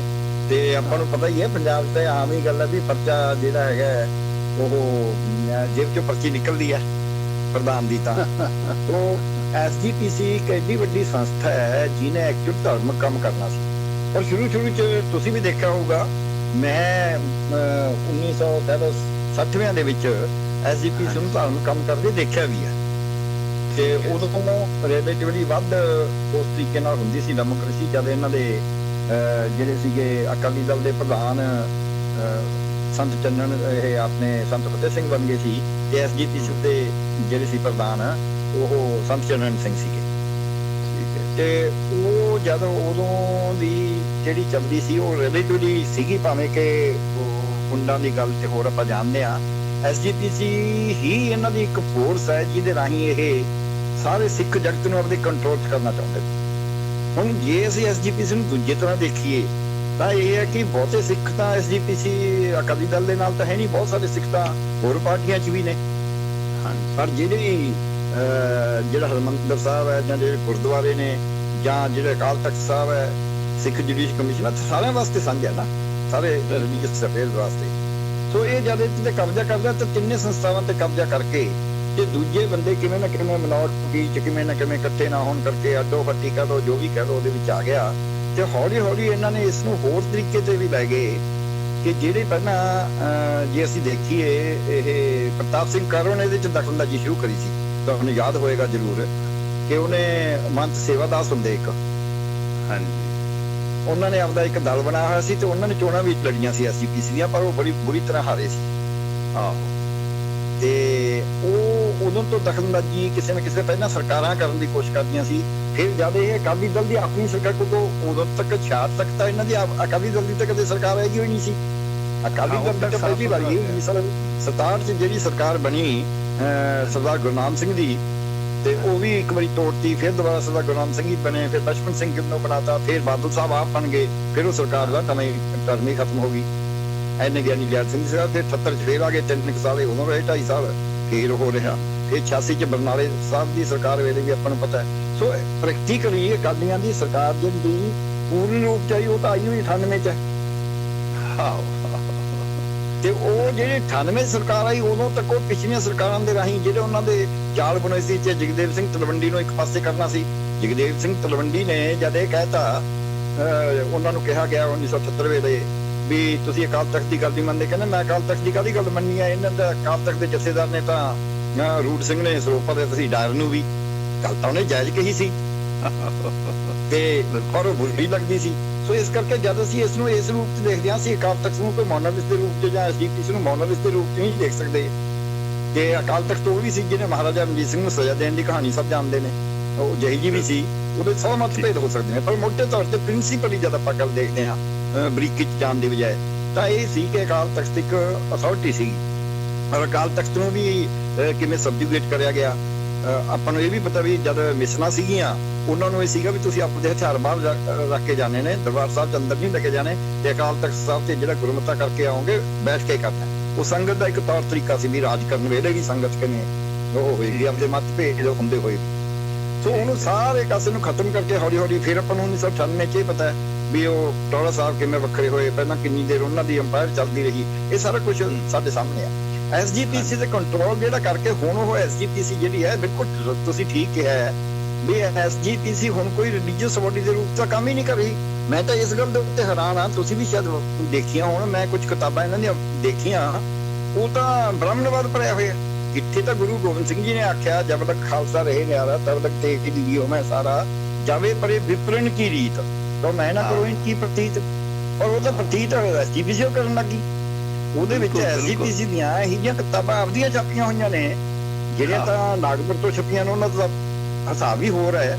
ਜਿਹਨੇ ਐਸਜੀਪੀਸੀ ਨੇ ਆਪ ਹੀ ਛਾਪੀਆਂ ਦਾ ਮਤਲਬ ਨਾ ਤਾਂ ਕੋਈ ਉੱਤੇ ਵੈਟਿੰਗ ਦਾ ਸਿਸਟਮ ਹੈ, ਨਾ ਕੋਈ ਇਹ ਦੇਖਣ ਦੀ ਕੋਸ਼ਿਸ਼ ਕਰਦਾ ਹੈ, ਨਾ ਇਹਨਾਂ ਨੇ ਕੋਈ ਇਤਿਹਾਸਕਾਰਾਂ ਦਾ ਜਾਂ ਖੋਜੀਆਂ ਦਾ ਕੋਈ ਇਹੋ ਜਿਹਾ ਦਲ ਬਣਾਇਆ ਹੈ, ਬੁੱਧੀ ਜੀਵਨ ਦਾ, ਸਿੱਖ ਬੁੱਧੀ ਜੀਵਨ ਦਾ, ਜਿਹੜਾ ਖੋਜ ਕਰਕੇ ਕਹੇ ਵੀ ਭਾਈ ਕੀ ਲਿਖਣਾ ਕੀ ਨਹੀਂ ਲਿਖਣਾ। ਤੇ ਇਹਨੂੰ ਪਿਓਰਲੀ ਪੋਲੀਟੀਕਲ ਕਾਰਨਾਂ ਵਾਸਤੇ ਗਾਹਾਂ ਪੋਲੀਟੀਕਲੀ ਵੀ ਜਦ ਆਪਾਂ ਨੂੰ ਪਤਾ ਹੀ ਹੈ ਵੀ ਪੰਜਾਬ 'ਚ ਕੀ ਹਿੰਦੁਸਤਾਨ 'ਚ ਸਾਰੀਆਂ ਪਾਰਟੀਆਂ ਹੁਣ ਜਿਹੜੀਆਂ ਨੇ ਉਹ ਪਰਿਵਾਰਵਾਦੀਆਂ ਹੋ ਗਈਆਂ। ਸੋ ਇੱਕ ਪਰਿਵਾਰ ਦਾ ਕਬਜ਼ਾ ਹੋ ਗਿਆ ਅਸਲ 'ਚ ਉਹਦੇ ਤੇ, ਔਰ ਕਮੇਟੀ ਦੇ ਉੱਤੇ ਵੀ ਪਰਿਵਾਰ ਦਾ ਕਬਜ਼ਾ ਜੇ ਆਪਾਂ ਦੇਖੀਏ, ਜੇ ਰੀਅਲ ਸੈਂਸ ਦਾ ਦੇਖੀਏ, ਤੇ ਉਹ ਜਿਹੜਾ ਕਬਜ਼ਾ ਕਰਕੇ ਰੱਖਣ ਦੀ ਜਿਹੜੀ ਭਾਵਨਾ ਹੈ, ਉਸ ਕਬਜ਼ੇ ਨਾਲ ਉਹ ਜਿਹੜਾ ਸਿੱਖ ਐਥੋਸ ਸੀ, ਜਿਹੜਾ ਗੁਰੂ ਨਾਨਕ ਸਾਹਿਬ ਦਾ ਮਿਸ਼ਨ ਸੀ, ਸਰਬ ਸਾਂਝੀ ਵਾਲਤਾ ਦਾ, ਜ਼ੁਲਮ ਦੇ ਖਿਲਾਫ ਬੋਲਣ ਦਾ, ਲੜਨ ਦਾ, ਤੇ ਜਿੱਥੇ ਦਲੀਲ ਨਾਮ ਨਾਲ ਚੱਲੇ ਤਾਂ ਫਿਰ ਆਪਣੇ ਹੱਕ ਮੰਗਣ ਵਾਸਤੇ ਲੜਾਈ ਕਰਨ ਦੀ ਵੀ ਜਿਹ 'ਚ ਉਸੀ ਪਾਰਟ, ਉਹ ਸਾਰਾ ਕੁਝ ਜਿਹੜਾ ਕਿਤੇ ਨਾ ਕਿਤੇ ਮੈਂ ਕਹਾਂਗਾ ਵੀ ਉਹਦੀ ਤਾਕਤ ਘਟਦੀ ਗਈ। ਔਰ ਉਹ ਤਾਕਤ ਅਸੀਂ ਆਪ ਹੀ ਘਟਾਉਂਦੇ ਗਏ, ਮਤਲਬ ਸਿੱਖਾਂ ਨੇ ਆਪ ਹੀ ਉਸ ਤਾਕਤ ਨੂੰ ਘਟਾਇਆ, ਕਿਉਂਕਿ ਜਿਹੜੀ ਉਹਦੇ ਵਿਰੁੱਧ ਗੱਲ ਕਰਨ ਵਾਲੀ ਫੋਰਸ ਸੀ ਉਹ ਬਹੁਤ ਥੋੜੀ ਕਰਦੀ। ਔਰ ਉਹਨਾਂ ਚੋਂ ਕਈਆਂ ਨੂੰ ਮੈਂ ਬਹਿਸਾਂ ਦੇ ਵਿੱਚ ਟੀਵੀ ਦੀਆਂ 'ਚ ਸੁਣਿਆ, ਉਸੇ ਸੇਮ ਪਲੇਟਫਾਰਮ ਤੇ ਜਦ ਮੈਂ ਵਿੱਚ ਦੀ ਬੈਠਦਾ ਹੁਣ ਨਾ ਕਦੀ, ਤਾਂ ਉਹ ਕਹਿਣਗੇ ਜੀ ਅਸੀਂ ਮਿਨੋਰਟੀ ਤਾਂ ਅਸੀਂ ਕੀ ਕਰੀਏ। ਇਹ ਮਤਲਬ ਇਹ ਗੱਲ ਵੀ ਕਰ ਦਿੱਤੀ ਵੀ ਜੇ ਇੱਕ ਬੰਦਾ ਵੀ ਹੋਵੇ, ਜੇ ਸਹੀ ਗੱਲ ਕਰੋਗੇ ਤੁਸੀਂ ਗੱਲ ਤਾਂ ਕਰੋ ਨਾ, ਤੁਹਾਨੂੰ ਫੜ ਕੇ ਨਹੀਂ ਬਾਹਰ ਕੱਢ ਸਕਦੇ ਜਿੰਨਾ ਮਰਜ਼ੀ ਜੋ ਕਰ ਜੇ ਕੱਢਣਗੇ ਤਾਂ ਵੇਚ ਹੋਊ। ਪਰ ਤੁਸੀਂ ਉੱਥੇ ਗੱਲ ਜਦ ਤੁਸੀਂ ਧੜੇਬਾਜ਼ੀ ਦੀ ਕਰੋਗੇ ਫਿਰ ਤਾਂ ਉਹ ਤੁਹਾਡੇ ਨਾਲ ਸ਼ਾਇਦ ਨਾ ਕਰਨ, ਪਰ ਜੇ ਤੁਸੀਂ ਸਿੱਖ ਧਰਮ ਦੀ ਗੱਲ ਕਰੋਗੇ, ਸਿੱਖ ਐਥੋਸ ਦੀ ਗੱਲ ਕਰੋਗੇ, ਸਿੱਖ ਫਲਸਫੇ ਦੀ ਗੱਲ ਕਰੋਗੇ, ਬ੍ਰਾਹਮਣਵਾਦ ਨੂੰ ਬੰਦ ਕਰਨ ਦੀ ਰੀਅਲ ਸੈਂਸ 'ਚ ਜੋ ਗੁਰੂ ਨਾਨਕ ਦੇਵ ਜੀ ਦਾ ਮਿਸ਼ਨ ਸੀ, ਜੋ ਗੁਰੂ ਗੋਬਿੰਦ ਸਿੰਘ ਜੀ ਨੇ ਖਾਲਸਾ ਸਿੱਜ ਕੇ ਕਰਿਆ, ਜੇ ਉਹਦੀ ਗੱਲ ਕਰੋਗੇ, ਇਕੁਐਲਿਟੀ ਦੀ ਗੱਲ ਕਰੋਗੇ, ਫਿਰ ਤੁਹਾਨੂੰ ਨਹੀਂ ਕੱਢ ਸਕਣਗੇ, ਕਿਉਂਕਿ ਜੇ ਕੱਢਣਗੇ ਤਾਂ ਵੇਚ ਉਹਨਾਂ ਦੀ। ਸੋ ਮੈਨੂੰ ਐਂ ਲੱਗਦਾ ਹੈ ਵੀ ਜਿਹੜੇ ਵਿਰੋਧ ਕਰਨ ਵਾਲੇ ਵੀ ਨੇ ਨਾ, ਉਹ ਵੀ ਕੋਈ ਉਸ ਤਰੀਕੇ ਨਾਲ ਜਿਹੜਾ ਫਲਸਫਾ ਉਹਦੇ ਤੇ ਚੱਲਣ ਦੀ ਬਜਾਏ ਉਹ ਵੀ ਆਪਣੇ ਏਜੰਡੇ ਨਾਲ ਚੱਲਦੇ ਨੇ। ਇਸ ਕਰਕੇ ਉਹਨਾਂ ਦਾ ਫਿਰ ਵਿਰੋਧ ਤਾਂ ਫਿਰ ਨਹੀਂ ਨਾ ਚੱਲਦਾ, ਉਹਦੇ 'ਚ ਉਹ ਫਿਰ ਬਹੁਤੀ ਮਿਨੋਰਟੀ 'ਚ ਰਹਿ ਜਾਂਦੇ ਨੇ, ਇੱਕ ਪਾਸੇ ਹੋ ਜਾਂਦੇ ਨੇ, ਕਈ ਵਾਰ ਜਿੱਦਲ ਵੀ ਛੱਡ ਜਾਂਦੇ ਨੇ। ਸੋ ਇਹੋ ਜਿਹਾ ਜਿਹੜਾ ਕਾਰਨ ਹੈ ਨਾ, ਇਹਨੂੰ ਦੇਖਣ ਦੀ ਲੋੜ ਹੈ। ਇਹਦੇ ਵਿੱਚ ਹੁਣ ਜਿੱਦੋਂ ਹੁਣ ਤੁਸੀਂ ਦੇਖੋ, ਆਪਾਂ ਨੂੰ ਪਤਾ ਹੀ ਹੈ ਵੀ ਹੁਣ ਫੂਲਕਾ ਸਾਹਿਬ ਨੇ ਇੱਕ ਉਹ ਦਿੱਤਾ ਹੋਇਆ ਸਲੋਗਨ, ਤੇ ਉਹਦੇ ਵਿੱਚ ਉਹ ਕਹਿੰਦੇ ਨੇ ਨਾ ਵੀ ਹੁਣ ਮੈਂ SGPC ਨੂੰ ਮੁਕਤ ਕਰਾਉਣਾ ਪਰਿਵਾਰਵਾਦ ਤੋਂ, ਪਰ ਫੂਲਕਾ ਸਾਹਿਬ ਆਪ ਕਿੱਥੇ ਖੜੇ ਨੇ? ਫੂਲਕਾ ਸਾਹਿਬ ਤਾਂ ਨਾਗਪੁਰ ਵਾਲੀ ਆਈਡੀਓਲੋਜੀ ਤੇ ਜਾ ਖੜੇ ਨਾ। ਹਾਂਜੀ, ਕੋਈ ਮੰਨੇ ਕੋਈ ਨਾ ਮੰਨੇ, ਜਿਵੇਂ ਉਹ ਸਾਰਾ ਹੀ ਜਿਹੜੇ ਜਿਹੜਾ ਪ੍ਰਚਾਰ ਹੈ ਸਿੱਖ ਧਰਮ ਦੇ ਖਿਲਾਫ ਹੈ। ਹਾਂ, ਉਹ ਆਪ ਮੰਨਦੇ ਕਿ ਸਾਡਾ ਪ੍ਰਚਾਰ ਗਲਤ ਹੋ ਗਿਆ, ਉਹਨਾਂ ਨੇ ਮਾਫੀ ਤਾਂ ਮੰਗਦੇ ਰਹਿੰਦੇ ਹੈ, ਮਗਰ ਪ੍ਰਚਾਰ ਬਦਲ ਨਹੀਂ ਰਹੇ, ਗੁਰਬਾਣੀ ਦੇ ਮੁਤਾਬਿਕ ਨਹੀਂ ਕਰਦੇ। ਨਾ ਬਿਲਕੁਲ ਹੀ ਨਹੀਂ। ਮੈਂ ਕਹਿੰਦਾ ਉਹ ਤਾਂ ਵਿਪਰਨ ਕੀ ਰੀਤ, ਬਿਲਕੁਲ ਜ਼ਿਆਦਾ ਵਿਪਰਨ ਕੀ ਰੀਤ ਪੈ ਰਹੇ ਨੇ। ਤੁਸੀਂ ਦੇਖੋ, ਮੈਨੂੰ ਅਜੇ ਤੱਕ, ਮੈਂ ਇਹਨਾਂ ਇਤਿਹਾਸ ਦਾ ਖੋਜ ਨਹੀਂ ਕਰੀ, ਮੈਨੂੰ ਅਜੇ ਤੱਕ ਸਮਝ ਨਹੀਂ ਆਈ ਵੀ ਦੁੱਧ ਨਾਲ ਧੋਣ ਦਾ ਕਿੱਥੋਂ ਰਿਵਾਜ ਪਿਆ। ਤੇ ਜਿਹੜੀਆਂ ਕੁਝ ਗੱਲਾਂ ਹੈਗੀਆਂ ਨੇ, ਜਦ ਅਸੀਂ ਜਿਉਂ ਫਿਲਾਸਫੀ ਅੱਗੇ ਵੱਧਦੀ ਹੈ ਤਾਂ ਅਸੀਂ ਜਿਹੜੀ ਕੋਈ ਨਵੀਂ ਗੱਲ ਹੁੰਦੀ ਆ ਉਹਨੂੰ ਦੇਖਦੇ ਹਾਂ ਵੀ ਕਿਵੇਂ ਉਹ 'ਚ ਅਬਜ਼ਰਵ ਕਰਨਾ। ਉਹ ਕਰਨ ਦੀ ਬਜਾਏ ਉਹ ਮੁੜ ਕੇ ਉਹੀ ਪੁਰਾਣੀਆਂ ਗੱਲਾਂ ਦੇ ਵਿੱਚੋਂ ਜਿਹੜੀਆਂ ਚੰਗੀਆਂ ਨੇ ਉਹ ਛੱਡਤੀਆਂ, ਜਿਹੜੀਆਂ ਮਾੜੇ ਉਹ ਬ੍ਰਾਹਮਣਵਾਦ ਸੀ ਉਹ ਵਿੱਚੋਂ ਘਸੋੜਤਾ। ਔਰ ਇਹ ਜੇ ਅਸੀਂ ਹਿਸਟੋਰੀਕਲੀ ਦੇਖੀਏ ਜੀ, ਤੁਸੀਂ ਤਾਂ ਮੇਰੇ ਨਾਲੋਂ ਜ਼ਿਆਦਾ ਇਤਿਹਾਸ ਦੇ ਜਾਣਕਾਰ ਹੋ, ਕਿ ਕਾਨੂੰਨ ਦੇ ਵੀ ਜ਼ਿਆਦਾ ਕਾਨੂੰਨ ਦੇ ਬੰਦ ਹੋ ਗਿਆ ਡਾਕਟਰ ਦਰਦ ਦਾ ਵਿੱਚ। ਹਾਂਜੀ ਵੀਰ ਜੀ ਉਹਨਾਂ ਦੀ ਕਾਲ ਕੱਟ ਚਲੋ ਗਈ ਆਪਾਂ ਕੰਟੀਨਿਊ ਕਰ ਲੈਂਦੇ ਜਦੋਂ ਤੱਕ ਫਿਰ ਆ ਗਏ। ਠੀਕ ਹੈ। ਅੱਜ ਨਾਲੋਂ ਤੁਸੀਂ ਨਾ ਕੰਟਰੀਬਿਊਟਡ ਹੈ ਓਕੇ। ਹਾਂਜੀ ਨੇ ਦਾ ਹੈਗਾ ਹਵਾਰਾ ਕੇਸ। ਹਾਂਜੀ, ਜਦੋਂ ਅਸੀਂ ਦੇਖਦੇ ਆ ਕਿ ਜਿਹੜਾ ਪੂਰਾ ਕੇਸ ਸੀਗਾ ਉਹਦੇ ਵਿੱਚ ਸਲਾਮਾਂ ਨੇ ਵਿੱਚ 6-7 ਸਾਲ ਉੱਤੇ ਰਹੀ ਸਟੇਜ ਤੋਂ ਦੋ ਵਾਰੀ ਹੋਈ ਹੈਗੇ ਨੇ। ਹਾਂਜੀ, years something like that 7 years ਹਾਂ ਤੇ ਬਾਹਰ ਵੀ ਆ ਗਏ ਨੇ। ਚਲੋ ਸਾਨੂੰ ਉਹ ਇਹ ਨਹੀਂ ਹੈਗਾ ਕਿ ਆਜ ਤੱਕ ਉਹ ਚੀਜ਼ਾਂ ਕੁਝ ਹੋ ਵੀ ਨਾ ਠੀਕ ਹੈ। But if we compare to Hawara ਕੇ ਉਹਦੇ ਵਿੱਚ ਹੋ ਗਏ ਸੀ, ਉੱਧਰ ਵੀ ਉਹੀ ਕੰਮ ਹੋਇਆ, 30 ਲੱਖ ਦਾ ਕੋਈ ਕੰਮ ਹੋਇਆ ਜੀ, ਤੇ ਉਹਨਾਂ ਨੇ ਐਕਸੈਪਟ ਵੀ ਕੀਤਾ ਕਿ ਅਸੀਂ ਕੀਤਾ ਹੈਗਾ। ਸੋ ਇਸ ਦੇ ਵਿੱਚ ਇੱਕ ਤਾਂ ਹਾਂਜੀ ਇੰਨਾ ਹੀ ਬਹੁਤ ਹੈਗਾ। ਦੇਖੋ ਪੋਲੀਟੀਕਲ ਜਿਹੜੇ ਕੇਸ ਹੈ ਨਾ, ਹਾਲਾਂਕਿ ਸਾਡੇ ਜਿਹੜੀਆਂ ਫਾਂਸੀਆਂ ਵੀ ਦੋ ਤਰ੍ਹਾਂ ਦੇ ਕੇਸਾਂ ਵਿੱਚ ਦਿੱਤੀਆਂ ਜਾਂਦੀਆਂ, ਜਾਂ ਤਾਂ ਕੋਈ ਗਰੀਬ ਰੇਪ ਐਂਡ ਮਰਡਰ ਕੇਸ ਹੋਵੇ ਜਾਂ ਫਿਰ ਪੋਲੀਟੀਕਲ ਕੇਸ ਹੈ। ਹੁਣ CBI ਨੂੰ ਪਤਾ ਹੈ ਕਿ ਜਿਹੜਾ ਮਾਸਟਰਮਾਈਂਡ ਹੈ ਹਵਾਰਾ ਸੀ, ਕਿ ਚਾਹੇ ਓਪਨ ਹੈ, ਪਰ ਉਹਨਾਂ ਨੂੰ ਬਿਲਕੁਲ ਪਤਾ, ਸਾਰਾ ਉਹਨਾਂ ਨੇ ਕੇਸ ਜਿੱਦਾਂ ਬਣਾਇਆ, ਉਹਨਾਂ ਨੇ ਮਾਸਟਰਮਾਈਂਡ ਹਵਾਰਾ ਤੇ ਹੈ। ਤੇ ਉਹਨਾਂ ਨੂੰ ਬੜੀ ਤਕਲੀਫ ਹੋਈ ਜਦੋਂ ਹਵਾਰਾ ਦੀ ਸਜ਼ਾਏ ਬਹੁਤ ਉਮਰ ਕੈਦ ਵਿੱਚ ਕਨਵਰਟ ਕਰਤਾ ਸੀ। ਤਾਂ ਉਹਨਾਂ ਨੇ ਜਿਹੜੀ ਅਪੀਲ ਵੀ ਸੁਪਰੀਮ ਕੋਰਟ ਵਿੱਚ ਕੀਤੀ ਹੋਈ ਹੈ ਉਹ ਇਹੀ ਹੈ ਕਿ ਜੇ ਇੱਥੇ ਇਹ ਮਾਸਟਰਮਾਈਂਡ ਹੈਗਾ ਤਾਂ ਇਸ ਕਰਕੇ ਇਹਨੂੰ ਦੁਬਾਰਾ ਸਜ਼ਾਏ ਮੌਤ ਦਿਓ। ਤੇ ਜਿਹੜੇ ਪੋਲੀਟੀਕਲ ਕੇਸ ਹੈ, ਕਿਉਂਕਿ ਕਾਨੂੰਨ ਜਿੱਦਾਂ ਦਾ ਵੀ ਹੈਗਾ ਉਹ ਇਹ ਹੈ ਕਿ ਜਿਹੜੀ ਉਮਰ ਕੈਦ ਤੱਕ ਰਹੇਗੀ ਜਦ ਤੱਕ ਸੈਂਟਰਲ ਗਵਰਨਮੈਂਟ ਜਾਂ ਗਵਰਨਮੈਂਟ, ਇਹ CBI ਦੇ ਕੇਸ ਤਾਂ ਹੁਣ ਸੁਪਰੀਮ ਕੋਰਟ ਨੇ ਸੈਂਟਰਲ ਗਵਰਨਮੈਂਟ ਦੇ ਦਿੱਤਾ ਕਿ ਹਾਂਜੀ। ਇੱਕ ਤਾਂ ਜੀ ਗਰਗ ਸਾਹਿਬ ਜੀ ਆਪਣੇ ਨਾਲ ਡਾਕਟਰ ਸਾਹਿਬ ਜੀ ਕੱਟ ਗਏ ਸੀਗੇ ਤੇ ਦੁਬਾਰਾ ਜੋ ਆ ਚੁੱਕੇ ਆ, ਤੇ ਇੱਕ ਨਾ ਸਤਨਾਮ ਸਿੰਘ ਦਾਊਵੀਰ ਜੀ ਆਪਣੇ ਠੀਕ ਹੈ ਜੀ ਚੰਡੀਗੜ੍ਹ ਤੋਂ ਜੁੜ ਰਹੇ, ਉਹ ਕੀਟਨਾਸ਼ਕ ਬੰਬ ਬਾਰੇ ਜਾਣਕਾਰੀ ਲੈਣਾ ਚਾਹੁੰਦੇ ਆ, ਤੇ ਮੈਂ ਉਹਨਾਂ ਨੂੰ ਨਾਲ ਨਹੀਂ ਪਾ ਸਕਦਾ ਸੀਗਾ ਕਿਉਂਕਿ ਹੋਰ ਆਪਣੀ ਕਾਲ ਨਹੀਂ ਲੈ ਸਕਦੇ। ਤੇ ਆਪਾਂ ਗਰੁੱਪ ਕਾਲ ਨਾਲ 4 ਜਣੇ ਜੁੜ ਸਕਦੇ ਆ, 3 ਤੁਸੀਂ ਤੇ 1 ਮੈਂ ਆ, ਤੇ ਚੌਥੇ ਬੰਦੇ ਨੂੰ ਹੁਣ ਮੈਂ ਨਾਲ ਨਹੀਂ ਜੋੜ ਸਕਦਾ। ਤੇ ਉਹ ਪੁੱਛ ਰਹੇ ਨੇ ਵੀ ਬੈਂਸ ਸਾਹਿਬ ਤੋਂ ਤੇ ਗਰਗ ਸਾਹਿਬ ਤੋਂ ਕਈ ਵਾਰੀ ਅਸੀਂ ਗੱਲਾਂ ਬਾਤਾਂ ਸੁਣੀਆਂ ਨੇ, ਤੇ ਕਾਨੂੰਨੀ ਕੇਸਾਂ ਬਾਰੇ ਜਾਣਕਾਰੀ ਲਓ। ਉਹ ਮੇਨ ਕੀਟਨਾਸ਼ਕ ਬੰਬ ਘਾਟ ਬਾਰੇ ਜਾਣਕਾਰੀ ਲੈਣਾ ਚਾਹੁੰਦੇ ਨੇ। ਹਾਂਜੀ, ਤੁਸੀਂ ਗੱਲ ਹੁਣ ਕੰਟੀਨਿਊ ਕਰ ਲਓ। ਓਕੇ। ਡਾਕਟਰ ਸਾਹਿਬ ਜੀ ਆਪਣੇ ਨਾਲ ਜੁੜ ਚੁੱਕੇ ਨੇ ਤੁਹਾਡੇ ਨਾਲ। ਠੀਕ ਹੈ ਜੀ। ਆਪਾਂ ਇਹ ਗੱਲ ਕਰ ਰਹੇ ਸੀ ਅਬਾਊਟ, ਮੇਰਾ ਕੁਐਸਚਨ ਸੀਗਾ ਕਿ ਜਿਹੜਾ ਹਵਾਰਾ ਕੇਸ ਹੈਗਾ ਤੇ ਪੂਲਾ ਕੇਸ ਹੈ ਜਿਹੜਾ, ਜਦੋਂ ਦੇਖਦੇ ਆ ਪੂਲਾ ਕੇਸ ਦੇ ਵਿੱਚ ਪ੍ਰੋਸੀਡਿੰਗਸ ਨੇ ਉਹ 7 ਸਾਲਾਂ 'ਚ ਮੁੰਡੇ 18 ਤੇ ਹਵਾਰਾ ਕੇਸ ਵਿੱਚ 25 ਸਾਲ ਹੋ ਗਏ, ਗੱਲ ਉੱਦਾਂ ਦੀ ਹੋਈ ਹੈ ਉਹ ਐਕਸਪਲੇਨ ਕਰ ਰਹੇ ਨੇ ਹਾਂਜੀ। हाँ वो क्योंकि कानून तो वही है कि जब तक सरकार ਜਿਹਨੂੰ ਮਾਫੀ ਨਹੀਂ ਦਿੰਦੀ ਸੰਵਿਧਾਨ ਦੇ ਮੁਤਾਬਿਕ ਉਦ ਤੱਕ ਬੰਦਾ ਅੰਦਰ ਰਹਿੰਦਾ, ਚਾਹੇ ਉਹ 50 ਸਾਲ ਹੋ ਜਾਣ, ਚਾਹੇ 35 ਸਾਲ ਹੋ ਜਾਣ, ਚਾਹੇ 40 ਸਾਲ। ਹਾਲਾਂਕਿ ਸੈਕਸ਼ਨਾਂ ਇਹਨਾਂ ਨੇ ਬਣਾਈਆਂ ਹੈ ਕਿ 12 ਜਾਂ 14 ਸਾਲ ਬਾਅਦ ਹਰ ਬੰਦੇ ਦਾ ਕੇਸ ਕੰਸੀਡਰ ਕੀਤਾ ਜਾਏਗਾ, ਤਾਂ ਜੇ ਉਹਦਾ ਜੇਲ੍ਹ ਦਾ ਕੰਡਕਟ ਠੀਕ ਰਹੇਗਾ, 6 ਸਾਲ ਦਾ ਉਹ ਰਿਮਿਸ਼ਨ ਚਾਹੁੰਦੇ ਤਾਂ 14 + 6, ਇਸ ਕਰਕੇ ਅਕਸਰ ਆਪਾਂ ਉਮਰ ਕਹਿ ਨੂੰ 20 ਸਾਲਾਂ ਦੇ ਕਹਿੰਦੇ ਕਿ 14 ਸਾਲ ਐਕਚੁਅਲ ਤੇ 6 ਸਾਲ ਦੀ ਮਾਫੀ ਤੇ 20 ਸਾਲਾਂ ਬਾਅਦ ਸਾਰੇ ਛੁੱਟ ਜਾਂਦੇ ਨੇ। 20 ਸਾਲ ਦਾ ਮਤਲਬ ਹੁੰਦਾ 12 ਜਾਂ 14 ਸਾਲ ਦੇ ਐਕਚੁਅਲ ਸੈਂਟੈਂਸ ਬਾਅਦ ਛੁੱਟ ਜਾਂਦੇ ਨੇ ਆਮ ਅਪਰਾਧੀ।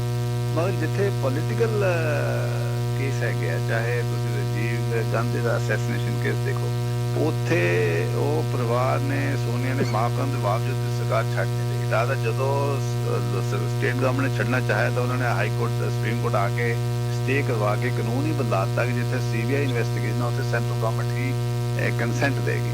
तो यही झगड़ा ਇਹਦੇ ਵਿੱਚ ਹੈਗਾ ਹਵਾਲਾ ਦੇ ਸਾਹਿਬ ਦੇ ਕੇਸ ਵਿੱਚ, ਕਿਉਂਕਿ ਜਦ ਤੱਕ ਸੈਂਟਰਲ ਗਵਰਨਮੈਂਟ ਨਹੀਂ ਮੰਨਦੀ, ਔਰ ਸੈਂਟਰਲ ਗਵਰਨਮੈਂਟ ਹੁਣ ਸਾਰੇ ਮਿਨੋਰਿਟੀ ਦੇ ਖਿਲਾਫ ਹੈ, ਉਹਨਾਂ ਦਾ ਮੰਨਣ ਦਾ ਸਵਾਲ ਹੀ ਨਹੀਂ ਹੈਗਾ, ਤੇ ਉਸ ਤੱਕ ਉਹ ਹਵਾਲਾ ਨੂੰ ਮਾਫੀ ਨਹੀਂ ਜਦ ਤੱਕ ਮਿਲਦੀ ਸੈਂਟਰਲ ਗਵਰਨਮੈਂਟ ਦੇ ਕੰਸੈਂਟ ਨਾਲ ਸਟੇਟ ਗਵਰਨਮੈਂਟ, ਉਦ ਤੱਕ ਉਹਨਾਂ ਨੂੰ ਛੱਡਿਆ ਨਹੀਂ ਜਾ ਸਕਦਾ। ਇਹ ਝਗੜਾ ਹੈ। ਅਦਰਵਾਈਜ਼ ਤਾਂ ਉਹਨਾਂ ਦੇ ਹੁਣ 25 ਸਾਲ ਪੂਰੇ ਹੋ ਚੁੱਕੇ ਨੇ, ਘੱਟੋ ਘੱਟ ਡਬਲ ਸਜ਼ਾ ਹੋ ਚੁੱਕੀ ਹੈ। 14 ਸਾਲ ਤੋਂ ਬਾਅਦ ਜੇ ਦੇਖਣਾ ਚਾਹੁੰਦੇ ਤਾਂ ਉਹਨਾਂ ਨੂੰ ਕੰਸੀਡਰ ਕਰ ਸਕਦੇ ਸੀ, ਮਾਫੀ ਦੇ ਸਕਦੇ ਸੀ। ਬਟ ਇਹ ਸਾਰੇ ਪੋਲੀਟੀਕਲ ਕੇਸ ਹੈ ਤੇ ਪੋਲੀਟੀਕਲ ਮੂਵਮੈਂਟ ਨਾਲ ਹੀ ਛੁੱਟੇ ਜਾਣਗੇ। ਜਦ ਤੱਕ ਪੋਲੀਟਿਕਸ ਸਟਰੋਂਗ ਨਹੀਂ ਹੋਏਗੀ, ਜਦ ਤੱਕ ਡਿਮਾਂਡ ਸਟ੍ਰਿੰਜੈਂਟ ਨਹੀਂ ਹੋਏਗੀ, ਜਦ ਤੱਕ, ਕਿਉਂਕਿ ਅਲਟੀਮੇਟਲੀ ਸਾਰੇ ਕੇਸਾਂ ਨੂੰ ਤਾਂ ਹੀ ਛੱਡਦੇ ਆ ਜਦੋਂ ਲੱਗੇ ਕਿ ਸਾਨੂੰ ਛੱਡ ਕੇ ਪੋਲੀਟੀਕਲ ਫਾਇਦਾ ਕਿੱਥੇ ਹੈ। ਜੇ ਸਰਕਾਰ ਨੂੰ ਲੱਗਦਾ ਕਿ ਸਾਨੂੰ ਅੰਦਰ ਰੱਖ ਕੇ ਫਾਇਦਾ ਤਾਂ ਅੰਦਰ ਰੱਖਦੇ ਆ, ਜਦੋਂ ਛੱਡ ਲੱਗਦਾ ਕਿ ਬਾਹਰ ਨਿਕਾਲ ਕੇ ਫਾਇਦਾ ਤਾਂ ਬਾਹਰ ਕਰ ਦੇਣਗੇ। ਪਰ ਸਾਰਾ ਕੁਝ ਅਲਟੀਮੇਟਲੀ ਸਟੇਟ ਪੋਲਿਟਿਕਸ ਡਿਸਾਈਡ ਕਰਦੇ ਕਿ ਉਹਨਾਂ ਨੂੰ ਕਦੋਂ ਮਾਫੀ ਮਿਲੇਗੀ ਜਾਂ ਕਦੋਂ ਉਹਨਾਂ ਨੂੰ ਬਾਹਰ ਕੱਢਿਆ ਜਾਏਗਾ। ਬਿਲਕੁਲ ਠੀਕ ਹੈ। Judiciary strong but it's politically coloured ਹੈਗਾ। ਹਾਂਜੀ ਇਹ ਮੇਰੀ ਸਵਾਲ ਇੱਕ ਹੋਰ ਵੀ ਸੀ ਵਿੱਚ, ਉਹਦਾ ਇੱਕ ਮੈਸੇਜ ਆ ਰਿਹਾ ਕਿ ਉਹ ਮੈਸੇਜ ਉਹ ਕਹਿੰਦੇ ਇੰਡੀਆ ਬਾਰੇ ਥੋੜਾ ਜਿਹਾ ਗੱਲ ਕਰ ਲਓ। ਸੋ ਤੁਸੀਂ ਸਪੈਸ਼ਲਾਈਜ਼ੇਸ਼ਨ ਦਾ ਉਹਦੇ ਵਿੱਚ ਕੁਝ ਮੇਰੀ ਵੀ ਆਈ ਦੀ ਬਾਤ ਠੀਕ ਕਰਕੇ ਬੱਸੇ 'ਚ ਪਏ ਆਪਾਂ ਵੀ, ਤੇ ਮੇਰੀ ਜਿਹੜੀ ਪੋਲੀਟੀਕਲ ਅੰਡਰਸਟੈਂਡਿੰਗ ਥੋੜੀ ਜਿਹੀ ਹੈਗੀ ਹੈ, ਪਰ ਤੁਹਾਡੀ ਜ਼ਾਦੀ ਕਾਊਂਟ ਕਰਦੀ ਹੈ। ਸੋ ਤੁਸੀਂ ਉਹਦੇ ਵਿੱਚ ਪਹਿਲਾਂ ਵੀ ਤੁਹਾਡੀ ਵੀਡੀਓਜ਼ ਆਏ ਨੇ, ਥੋੜੀ ਜਿਹੀ ਗੱਲ ਕੀਤੀ ਤੋਂ ਗਾਇਬ ਵੀ ਕਰ ਦਿੱਤੇ ਵੀਡੀਓ ਇਹਨਾਂ ਨੇ ਆਨਲਾਈਨ, ਪਰ ਕਿਸੇ ਨਾਲ ਤੁਸੀਂ ਪਏ ਨਹੀਂ ਹੋ ਕੋਈ ਆਨਲਾਈਨ ਹੀ ਹੈਗੇ ਨੇ ਅਜੇ ਵੀ। So I don't know how to see ਕਿੱਦਾਂ ਬੰਦਾ ਸਮਝਦਾ ਕੀ ਚੀਜ਼ ਜਿਹੜਾ 에ਅਰ ਇੰਡੀਆ 1985 ਓਕੇ ਨਹੀਂ ਦੇਖੋ, ਹੁਣ ਮੈਨੂੰ ਆਫਟਰ ਜਿਹੜੀ ਹਾਈਂਡਸਾਈਟ ਵਿਜ਼ਡਮ ਹੈ, ਜਦੋਂ ਵੀ ਕੋਈ ਆਪਰੇਸ਼ਨ ਪਲਾਨ ਹੁੰਦਾ ਹੈ, ਜੇ ਥੋੜਾ ਜਿਹਾ ਵੀ ਕੋਈ ਸਮਝਦਾਰੀ ਨਾ ਕਰੇਗਾ ਤਾਂ ਉਹਦੇ ਜਿਹੜੇ ਫਾਲ ਆਊਟ ਹੋਣਗੇ ਉਹਦਾ ਵੀ ਉਹ ਧਿਆਨ ਰੱਖੇ। ਸੋ ਜਿਹੜਾ ਆਪਰੇਸ਼ਨ ਬਲੂ ਸਟਾਰ ਰਾਈਟਲੀ ਰੋਂਗਲੀ ਹੋਇਆ ਤਾਂ ਸਹੀ, ਵਿਦ ਅ ਗ੍ਰੇਟ ਪਲੈਨਿੰਗ ਹੋਇਆ। ਹੁਣ ਜਿਹੜੇ ਉਹਦੇ ਫਾਲ ਆਊਟ ਸੀ, ਇਹ ਸਭ ਨੇ ਜਿਹਨੇ ਵੀ ਪਲਾਨ ਕੀਤਾ ਹੈਗਾ ਉਹਨੂੰ ਇਹ ਵੀ ਪਤਾ ਹੋਏਗਾ ਕਿ ਮੇਜਰ ਰਿਐਕਸ਼ਨ ਹੋਏਗਾ among the Sikh community down to line, ਔਰ ਹੋਇਆ ਵੀ। ਉਸ ਰਿਐਕਸ਼ਨ ਨੂੰ ਕਿਵੇਂ ਮੈਨੇਜ ਕਰਨਾ ਹੈ, ਐਂਡ ਮੇਜਰ ਰਿਐਕਸ਼ਨ ਉਹਨਾਂ ਨੂੰ ਪਤਾ ਸੀ 3 ਮੁਲਕਾਂ ਵਿੱਚ ਹੋਏਗਾ, USA and Canada and UK, ਤੇ ਉੱਥੇ ਸਟਰੋਂਗ ਸਿੱਖ ਕਮਿਊਨਿਟੀ ਹੈ। ਤਾਂ ਮੇਰੇ ਹਿਸਾਬ ਨਾਲ, ਮੇਰੀ ਅੰਡਰਸਟੈਂਡਿੰਗ ਨਾਲ ਤਾਂ ਇਹਨਾਂ ਨੇ ਪਹਿਲਾਂ ਹੀ ਜਰਨੈਲ ਸਿੰਘ ਭਿੰਡਰਾਂਵਾਲਾ ਦੇ ਜਿਹੜੇ ਭਾਂਜੇ ਜਾਂ ਭਤੀਜੇ ਜਿਹੜੇ ਬਾਹਰ ਸੀ ਇਮੀਗ੍ਰੈਂਟ ਸੀ ਇੱਧਰ ਉੱਧਰ, ਉਹਨਾਂ ਨੂੰ ਕੌਨਫੀਡੈਂਸ ਵਿੱਚ ਲੈ ਲਿਆ, ਉਹਨਾਂ ਨੂੰ ਪ੍ਰੈਜ਼ੈਂਟ ਕੀਤਾ as a leader of the resistance of the Sikhs. ਉਹਨਾਂ ਨੇ ਸਾਰੇ ਡਾਇਵਰਟ ਕੀਤੀ ਮੂਵਮੈਂਟ, ਐਂਡ ਉਹਨਾਂ ਵਿੱਚੋਂ ਲਖਵੀਰ ਸਿੰਘ ਜਿਹੜਾ ਪਾਕਿਸਤਾਨ ਹੈ ਤਾਂ ਦੂਜਾ ਜਿਹੜਾ ਇੱਥੇ ਹਿੰਦੁਸਤਾਨ ਹੈ ਤਾਂ ਦੂਜਾ ਲਖਵੀਰ ਸਿੰਘ ਪਾਕਿਸਤਾਨ ਹੈ ਤਾਂ ਦੂਜਾ ਜਿਹੜਾ ਹੈਗਾ ਉਹ ਭਰਾ ਇੱਥੇ ਥੋੜੇ ਸਭ ਹਿੰਦੁਸਤਾਨ ਵਿੱਚ ਹੈ। ਬਟ ਥਰੂ ਆਊਟ ਮੂਵਮੈਂਟ ਨੂੰ ਡਾਇਵਰਟ ਕੀਤਾ ਗਿਆ, ਐਂਡ ਜਿਹੜਾ ਕਨਿਸ਼ਕਾ ਦਾ ਹੈਗਾ ਉਹ ਵੀ ਪਲੈਨਡ ਆਪਰੇਸ਼ਨ ਸੀ, ਕਿਉਂਕਿ ਅਲਟੀਮੇਟਲੀ ਉਸ ਵੇਲੇ ਵੈਸਟਰਨ ਗਵਰਨਮੈਂਟ ਦੇ ਵਿੱਚ ਬੜਾ ਵੱਡੀ ਮੂਵਮੈਂਟ ਬਣ ਰਹੀ ਸੀ, ਬਿਕੋਜ਼ ਇਹ ਡਿਫੈਂਡ ਨਹੀਂ ਕੀਤਾ ਜਾ ਸਕਦਾ ਸੀ। 84 ਵਿੱਚ ਜਿੰਨਾ ਮਰਜ਼ੀ ਤੁਸੀਂ ਕਹਿ ਲਓ, ਦੇਰ R 100 different ways of dealing with Jarnail Singh Bhindranwala except the way they did it, but ਉਹ ਬਿਲਕੁਲ ਉਹੋ ਜਿਹੀ ਗੱਲ ਹੀ ਹੈ। ਜਦੋਂ ਤੁਸੀਂ ਛੋਟੀ ਜਿਹੀ ਮਿਨੋਰਿਟੀ ਤੇ ਤਾਂ ਫਿਰ ਉਹਦਾ ਬੜਾ ਇੰਪੈਕਟ ਪਿਆ ਹੈ। ਹਿੰਦੁਸਤਾਨ ਦੇ ਇਲੈਕਸ਼ਨਾਂ ਜਿੱਤੀਆਂ ਗਈ, ਸਾਰਾ ਕੁਝ ਹੀ ਕਾਂਗਰਸ ਪਾਰਟੀ ਨੂੰ ਬਹੁਤ ਫਾਇਦਾ ਹੋਇਆ। ਪਲਾਨ ਕਰਦੀ ਹਾਂ ਹਾਂ, ਤਾਂ ਹੁਣ ਤਾਂ ਆਪਾਂ ਨੂੰ ਉਸ ਤੋਂ ਬਾਅਦ ਤਾਂ ਬੜੇ ਵੱਡੇ ਆਪਰੇਸ਼ਨ ਹੋਏ ਇੰਟਰਨੈਸ਼ਨਲ ਲੈਵਲ ਤੇ। ਯੂ ਨੋ ਕਿ ਇੰਟੈਲੀਜੈਂਸ ਆਪਰੇਸ਼ਨ ਏਜੰਸੀਆਂ ਲਈ ਛੋਟੇ ਛੋਟੇ ਆਪਰੇਸ਼ਨ ਕਰਨੇ ਬਹੁਤ ਆਸਾਨ। ਹੁਣ ਸਾਰਾ ਜਿਹੜੀਆਂ ਸਰਾਊਂਡਿੰਗ ਪੜ੍ਹ ਕੇ ਜਿੰਨੀਆਂ ਕਿਤਾਬਾਂ ਛਪੀਆਂ ਕਨਿਸ਼ਕਾ ਤੇ, ਉਸ ਤੋਂ ਇਹ ਵੀ ਪਤਾ ਲੱਗਦਾ ਕਿ ਉਹ ਪਲਾਨ ਕਿਵੇਂ ਮਿਸਫਾਇਰ ਹੋਇਆ। It was supposed to be ਛੋਟਾ ਜਿਹਾ, ਜਿੱਥੇ ਜਦੋਂ ਪੈਸੰਜਰ ਨਾ ਹੁੰਦੇ ਤਾਂ ਉਦੋਂ ਬਲਾਸਟ ਹੋਣਾ ਸੀ ਤਾਂ ਕਿ ਲਾਸ ਆਫ ਲਾਈਫ ਘੱਟ ਹੁੰਦਾ, ਬਟ ਕਿਉਂਕਿ ਡਿਲੇ ਹੋ ਗਿਆ ਪਲੇਨ ਤਾਂ ਅਲਟੀਮੇਟਲੀ ਉਹ ਬਹੁਤ ਲਾਸ ਆਫ ਲਾਈਫ ਹੋਈ। ਮਗਰ ਸਰਕਮਸਟੈਂਸਸ ਉਸ ਤੋਂ ਬਾਅਦ ਜਿੱਦਾਂ ਤਲਵਿੰਦਰ ਸਿੰਘ ਪਰਮਾਰ ਨੂੰ ਇੱਥੇ ਫੜਿਆ ਗਿਆ, ਉਹਨੂੰ ਪਾਕਿਸਤਾਨ ਕੈਨੇਡੀਅਨ ਗਵਰਨਮੈਂਟ ਨੇ ਭੇਜਿਆ, ਫਿਰ ਉਹ ਕਿਵੇਂ ਕ੍ਰਾਸ ਕੀਤਾ ਬਾਰਡਰ, ਫਿਰ ਕਿਵੇਂ ਉਹਨੇ ਫਲੌਰ ਦੀ ਪੁਲਿਸ ਨੇ ਫੜਿਆ ਤਾਂ ਕਿਵੇਂ ਉਹਨੂੰ ਫਿਰ ਐਕਸਟਰਾ ਜੁਡੀਸ਼ਰੀ ਮਾਰਿਆ ਅਲੌਂਗ ਵਿਦ 4 ਪਾਕਿਸਤਾਨ ਟੂਰਿਸਟ ਨੂੰ ਫੜ ਕੇ ਐਜ਼ ਐਨ ਐਨਕਾਊਂਟਰ ਬਣਾ ਕੇ। ਇਹ ਸਾਰਾ ਐਵੀਡੈਂਸ ਇਹੀ ਪੁਆਇੰਟ ਆਊਟ ਕਰਦਾ ਹੈ ਕਿ ਜਿਹੜਾ ਇਹ ਜੌਬ ਸਿੱਖਾਂ ਦੇ ਨਹੀਂ ਸੀ। ਠੀਕ ਹੈ, ਸਿੱਖਾਂ ਨੇ ਇਮੋਸ਼ਨਲੀ ਤਾਂ ਅਡਾਪਟ ਕਰਨੇ ਸੀ, ਉਸ ਵੇਲੇ ਨੇ ਗੁੱਸੇ ਵੀ ਸੁਣ ਲੱਗਦਾ ਸੀ ਚਲੋ ਅਸੀਂ ਕੁਛ ਤਾਂ ਹੋ ਨਹੀਂ ਲੈ ਸਕਦਾ, ਅਸੀਂ ਬੰਦਾ ਲੈ ਲਿਆ। ਤਾਂ ਸਿੱਖਾਂ ਨੇ ਇਮੋਸ਼ਨਲੀ ਇਹਨੂੰ ਓਨ ਕਰ ਲਿਆ। ਜੇ ਇਹ ਜੋ ਪਲਾਨ ਸੀ ਕਿ ਜੇ ਸਿੱਖ ਇਮੋਸ਼ਨਲੀ ਪਲਾਨ ਕਰਨਗੇ ਤਾਂ ਵਰਲਡ ਵਾਈਡ ਤਾਂ ਕੰਡੈਮਨੇਸ਼ਨ ਹੀ ਹੋਈ ਨਾ ਕਿ they are going to the extent of killing innocent passengers ਆਪਣੇ ਪੋਲੀਟੀਕਲ ਕਾਜ਼। तो वो होया भी इतना ही, and for long years Sikhs were defamed across the world कि they are terrorist group। उस तो बाद क्योंकि सच्चाई ਤਾਂ ਇੰਨੀ ਦੇਰ ਬਾਅਦ ਪਤਾ ਲੱਗੀ, 10 15 20 ਸਾਲ ਲੱਗ ਗਏ। ਜੌਨ ਮੇਜਰ ਇਨਕੁਆਰੀ ਹੋਈ, ਉਹਦੇ ਵਿੱਚ ਸਾਰਾ evidence we did show to the inquiry commission ਜਿਹੜਾ ਬਾਈ ਚਾਂਸ ਸਾਡੇ ਕੋਲ ਆਇਆ, ਐਂਡ ਬੜਾ ਕਨਵਿੰਸਿੰਗ ਐਵੀਡੈਂਸ ਸੀ, ਇਸ ਲਈ ਉਹਨਾਂ ਨੇ ਬੁਲਾਇਆ ਸਾਨੂੰ। ਬਟ ਉੱਥੇ ਵੀ ਫਾਈਂਡ ਕਿ ਜਿਹੜੀ RCMP ਨੂੰ ਸਾਰੀਆਂ ਓਰੀਜਨਲ ਆਡੀਓ ਟੇਪਸ ਜਿਹੜੀਆਂ ਤਲਵਿੰਦਰ ਸਿੰਘ ਪਰਮਾਰ ਦੀ ਵੌਇਸ ਟੇਪ ਸੀ, ਜਿਸ ਸ਼ੋਜ਼ ਕਿ ਉਹ ਕਸਟਡੀ ਵਿੱਚ ਸੀ ਐਂਡ ਉਹਦੀ ਇੰਟਰੋਗੇਸ਼ਨ ਹੋਈ ਜਾਂ ਰਿਕਾਰਡ ਹੋਈ, ਉਹ ਸਾਰੇ ਕਿਤਨਾ ਨੂੰ ਕੈਨੇਡੀਅਨ ਗਵਰਨਮੈਂਟ ਅਵੇਅਰ ਆਫ ਹੈ। ਉਸ ਦੇ ਬਾਵਜੂਦ ਵੀ ਉਹਨਾਂ ਨੇ ਸੱਚਾਈ ਲਿਆਂਦੀ ਨਹੀਂ, ਐਂਡ ਇਹੀ ਆਫੀਸ਼ੀਅਲ ਵਰਸ਼ਨ ਮੰਨ ਲਿਆ ਗਵਰਨਮੈਂਟ ਆਫ ਇੰਡੀਆ ਦਾ ਕਿ Talwinder Singh Parmar is killed in encounter. Now ਤੁਹਾਡਾ ਮੇਨ ਸਸਪੈਕਟ ਹੋਵੇ, ਪਹਿਲਾਂ ਕੈਨੇਡੀਅਨ ਗਵਰਨਮੈਂਟ ਨੇ ਉਹਨੂੰ ਅਲਾਉ ਕੀਤਾ ਟੂ ਲੀਵ ਕੈਨੇਡਾ। ਉਸ ਤੋਂ ਬਾਅਦ ਉਹਨਾਂ ਨੇ ਆਫੀਸ਼ੀਅਲ ਵਰਸ਼ਨ ਮੰਨ ਲਿਆ government of India, knowing very well ਕਿ ਹੀ ਹੈਜ਼ ਬੀਨ ਕਿਲਡ। ਜਿਹੜਾ ਮੇਨ ਸਸਪੈਕਟ ਹੋ ਜਿਸ ਤੋਂ ਸਾਰੀ ਆਪਾਂ ਸੋਲਵ ਕਰਨੀ ਸੀ ਮਿਸਟਰੀ, ਕ੍ਰਿਮੀਨਲ ਕੇਸ ਇੰਨਾ ਵੱਡਾ ਸੀ, ਤੁਸੀਂ ਕਹਿੰਦੇ ਸਭ ਤੋਂ ਐਕਸਪੈਂਸਿਵ ਇਨਵੈਸਟੀਗੇਸ਼ਨ, ਐਂਡ ਉਹਨੂੰ ਸੋਲਵ ਕਰਨੀ ਸਭ ਤੋਂ ਜਿਹੜਾ ਕੀ ਹੈ ਪਰਸਨ ਹੈ ਉਹ ਤੁਹਾਡੀ ਕਸਟਡੀ 'ਚ ਆ ਜਾਏ ਔਰ ਤੁਸੀਂ ਉਹ ਕਸਟਡੀ ਵਿੱਚ ਉਹਨੂੰ ਮਾਰ ਦਿਓ, ਉਹਨੂੰ ਟ੍ਰਾਇਲ 'ਤੇ ਨਾ ਪੁੱਟ ਕਰੋ, ਐਂਡ ਗਵਰਨਮੈਂਟ ਆਫ ਇੰਡੀਆ ਦਾ ਜਿਹੜਾ ਐਕਟ ਉਹਨੂੰ ਵਾਪਸ ਨਹੀਂ ਭੇਜਣਾ, ਭੇਜਿਆ ਰਾਦਰ ਮਾਰਤਾ ਔਰ ਇਹ ਕਹਿਤਾ ਕਿ ਜੀ ਕਿਲਡ ਇਨ ਐਨਕਾਊਂਟਰ। ਇਹ ਸਾਰੇ ਗੱਲਾਂ ਸ਼ੋ ਕਰਦਾ ਕਿ they wanted to hide up the thing, ਕਿਉਂਕਿ if he would have put on trial for evidence ਹੋਣਾ ਸੀ, ਉਹਨੇ ਆਪਣਾ ਵਰਸ਼ਨ ਦੱਸਣਾ ਸੀ, ਸੱਚਾਈ ਬਾਹਰ ਆਉਣੀ ਸੀ। ਸੋ ਇਹ ਸੱਚਾਈ ਕੰਪਲੀਟਲੀ ਬਰੀ ਕੀਤੀ ਗਈ, ਔਰ ਜਿੱਥੇ ਕੇਸਾਂ ਵਿੱਚ ਇੱਦਾਂ ਬਰੀ ਕੀਤੀ ਜਾਂਦੀ ਹੈ ਜਿੱਥੇ ਕੋਈ ਕਨਫਿਊਜ਼ਨ ਨਹੀਂ ਨਿਕਲਦਾ, ਜਿੱਥੇ ਕੋਈ ਵੀ ਸਜ਼ਾ ਨਹੀਂ ਕਰਦਾ, ਉਹ ਸਾਰੇ ਇੱਦਾਂ ਦੇ ਸੈਮੀ ਆਪਰੇਸ਼ਨਸ ਹੁੰਦੇ ਆ ਜਿੱਥੇ ਆਫੀਸ਼ੀਅਲ ਏਜੰਸੀ ਦਾ ਬੜਾ ਵੱਡਾ ਹੱਥ ਹੁੰਦਾ ਹੈ।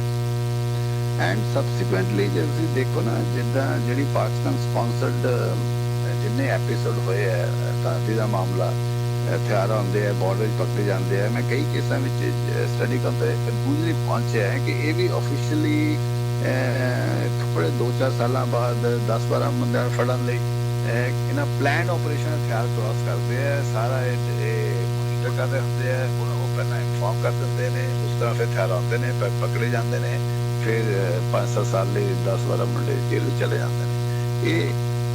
ਇਹ ਕੰਟੀਨਿਊਸਲੀ ਆਪਰੇਸ਼ਨ ਚੱਲਦੇ ਰਹਿੰਦੇ ਨੇ to carry on the official narrative ਕਿ ਸਿੱਖਸ ਆ ਖਤਰਨਾਕ ਐਂਡ ਟੈਰਰਿਜ਼ਮ ਹਲੇ ਚੱਲ ਰਿਹਾ ਹੈ ਤੇ ਇਸ ਕਰਕੇ ਬਲਾਸਟ ਰਹਿਣਗੇ।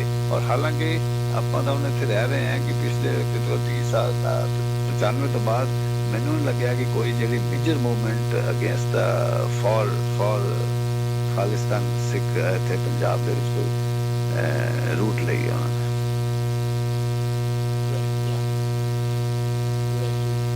ਹਾਂਜੀ ਹੈਲੋ, ਹਾਂਜੀ ਹੈਲੋ, ਹਾਂਜੀ ਹੈਲੋ, ਹਾਂਜੀ ਮੈਂ ਵੀ ਇੱਕ ਇੰਟਰਵੈਂਸ਼ਨ ਕਰਨੀ ਚਾਹੁੰਦਾ ਸੀ। ਹਾਂਜੀ ਕਰੋ ਜੀ। ਮੈਨੂੰ ਇਹ ਲੱਗਦਾ ਬੈਂਸ ਸਾਹਿਬ ਵੀ ਇਹ ਗੱਲ ਠੀਕ ਹੈ ਤੁਹਾਡੀ ਵੀ ਕੋਈ ਮੇਜਰ ਇਹ ਜਿਹੀ ਗੱਲ ਨਹੀਂ ਹੋਈ, ਪਰ ਮੈਨੂੰ ਐਂ ਲੱਗਦਾ ਇੱਕ ਤਾਂ ਵੀ ਜਿਹੜੇ ਵਿਰੋਧ ਕਰਨ ਵਾਲੇ ਵੀ ਨੇ ਉਹਨਾਂ ਦਾ ਸਿੱਖ ਫਲਸਫੇ ਤੋਂ ਥੋੜਾ ਲੰਬੇ ਜਾ ਕੇ ਉਹ ਸਿਰਫ ਪਿਓਰਲੀ ਪੋਲੀਟਿਕਲ ਜੇ ਸਿੱਖ ਪੋਲਿਟਿਕਸ ਹੈ ਨਾ ਉਹ ਫਲਸਫੇ ਤੋਂ ਬਾਹਰ ਹੋ ਕੇ ਸ਼ਾਇਦ ਪਲੇ ਕਰਨੀ ਔਖੀ ਹੈ, ਫਿਰ ਉਹ ਬਾਕੀ ਦੀ ਤਰ੍ਹਾਂ ਹੀ ਬਣ ਜਾਂਦੀ ਹੈ।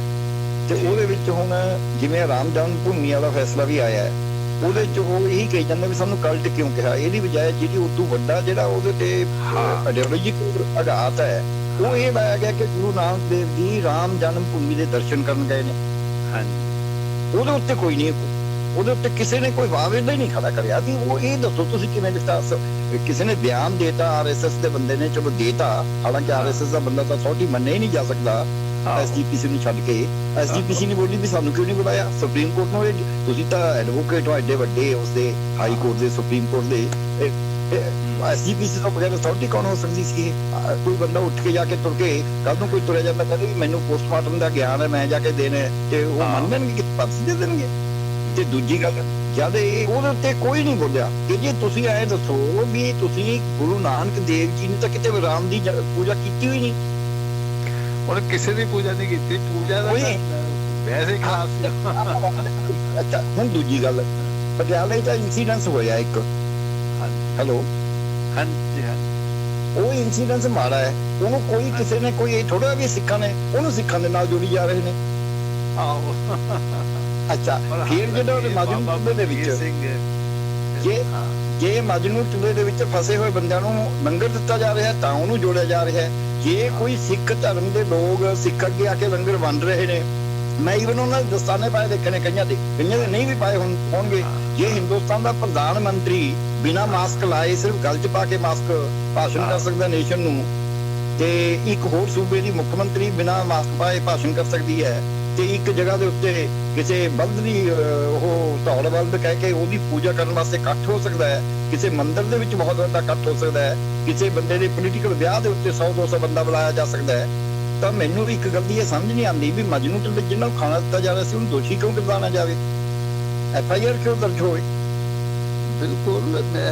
ਦੇਖੋ ਸਾਰੇ ਇਹਦੇ ਉੱਤੇ ਇਸ ਗੱਲ ਦੇ ਉੱਤੇ ਜਦ ਜਿਹੜੀ ਸਿੱਖ ਕਮਿਊਨਿਟੀ ਹੈ, ਵੈਸੇ ਤਾਂ ਸਾਰੀਆਂ ਮਿਨੋਰਟੀਜ਼ ਐਵੇਂ ਜਿਵੇਂ ਆਪਾਂ ਨੂੰ ਪਤਾ ਵੀ ਜਿਹੜਾ ਜਾਮੀਆ ਮਿਲੀਆ ਵਾਲਾ ਜਿਹੜਾ ਸਾਰੇ ਹੀ ਜਾਮਾ ਇਹ ਤਬਲੀਗੀਆਂ ਵਾਲਾ ਇਸ਼ੂ ਰੇਜ਼ ਕਰਿਆ ਗਿਆ ਹੈ, ਮੰਨ ਲਿਆ ਵੀ ਕੋਈ ਬੰਦੇ ਕਸੂਰਵਾਰ ਨੇ, ਇੱਕ ਕਮਿਊਨਿਟੀ ਹਿੰਦੂ ਕਮਿਊਨਿਟੀ ਦੇ ਕਸੂਰਵਾਰ ਨਹੀਂ ਹੈਗੇ।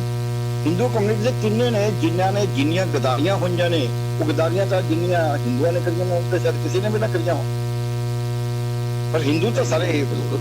ਇਸ ਕਰਕੇ ਸਿੱਖਾਂ ਨੂੰ ਜੇ ਆਪਦੀ ਫਲਸਫੇ ਦਾ ਪੱਲਾ ਛੱਡ ਕੇ ਲੜਾਈ ਕਰਨਗੇ ਤਾਂ ਮੈਨੂੰ ਲੱਗਦਾ ਨਹੀਂ ਵੀ ਪੋਲੀਟੀਕਲ ਲੜਾਈ ਉਹ ਕਾਮਯਾਬ ਹੋਈ।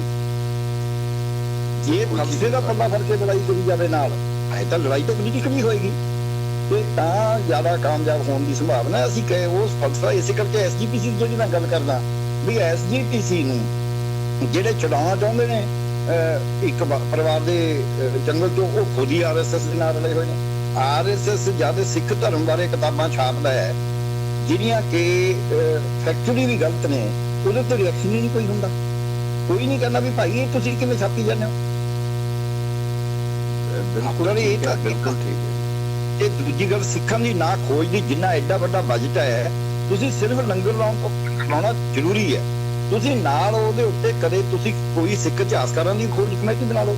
ਅੱਜ ਜਿਹੜੀ ਕਿਤਾਬ ਪੜ੍ਹਾਈ ਜਾ ਰਹੀ ਸੀ ਉਹਦੇ ਉੱਤੇ ਉਹਨੂੰ ਬਿਲਕੁਲ ਪਿਓਰਲੀ ਕਮਿਊਨਲ ਐਂਗਲ ਤੋਂ ਬਣਾ ਕੇ ਦਿਖਾਤਾ, ਜਦ ਕਿ ਸਿੱਖ ਇਤਿਹਾਸ ਦੀ ਪਹਿਲੀ ਚ ਵੀ ਗਲਤ ਪੜਾਇਆ ਜਾ ਰਿਹਾ ਸੀ, ਦੂਜੀ ਨੇ ਤਾਂ ਬਿਲਕੁਲ ਹੀ ਪੱਕਾ ਪੜਾਇਆ ਸੀ।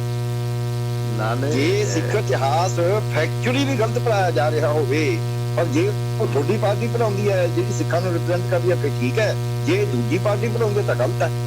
ਜਦ ਕਿ ਸਿੱਖਾਂ ਨੇ ਇਹ ਕਹਿਣਾ ਹੈ ਵੀ ਤੁਸੀਂ ਜਿਹੜਾ ਮਰਜ਼ੀ ਪੜਾਵੇ, ਗਲਤ ਇਤਿਹਾਸ ਨਾ ਪੜਾਓ।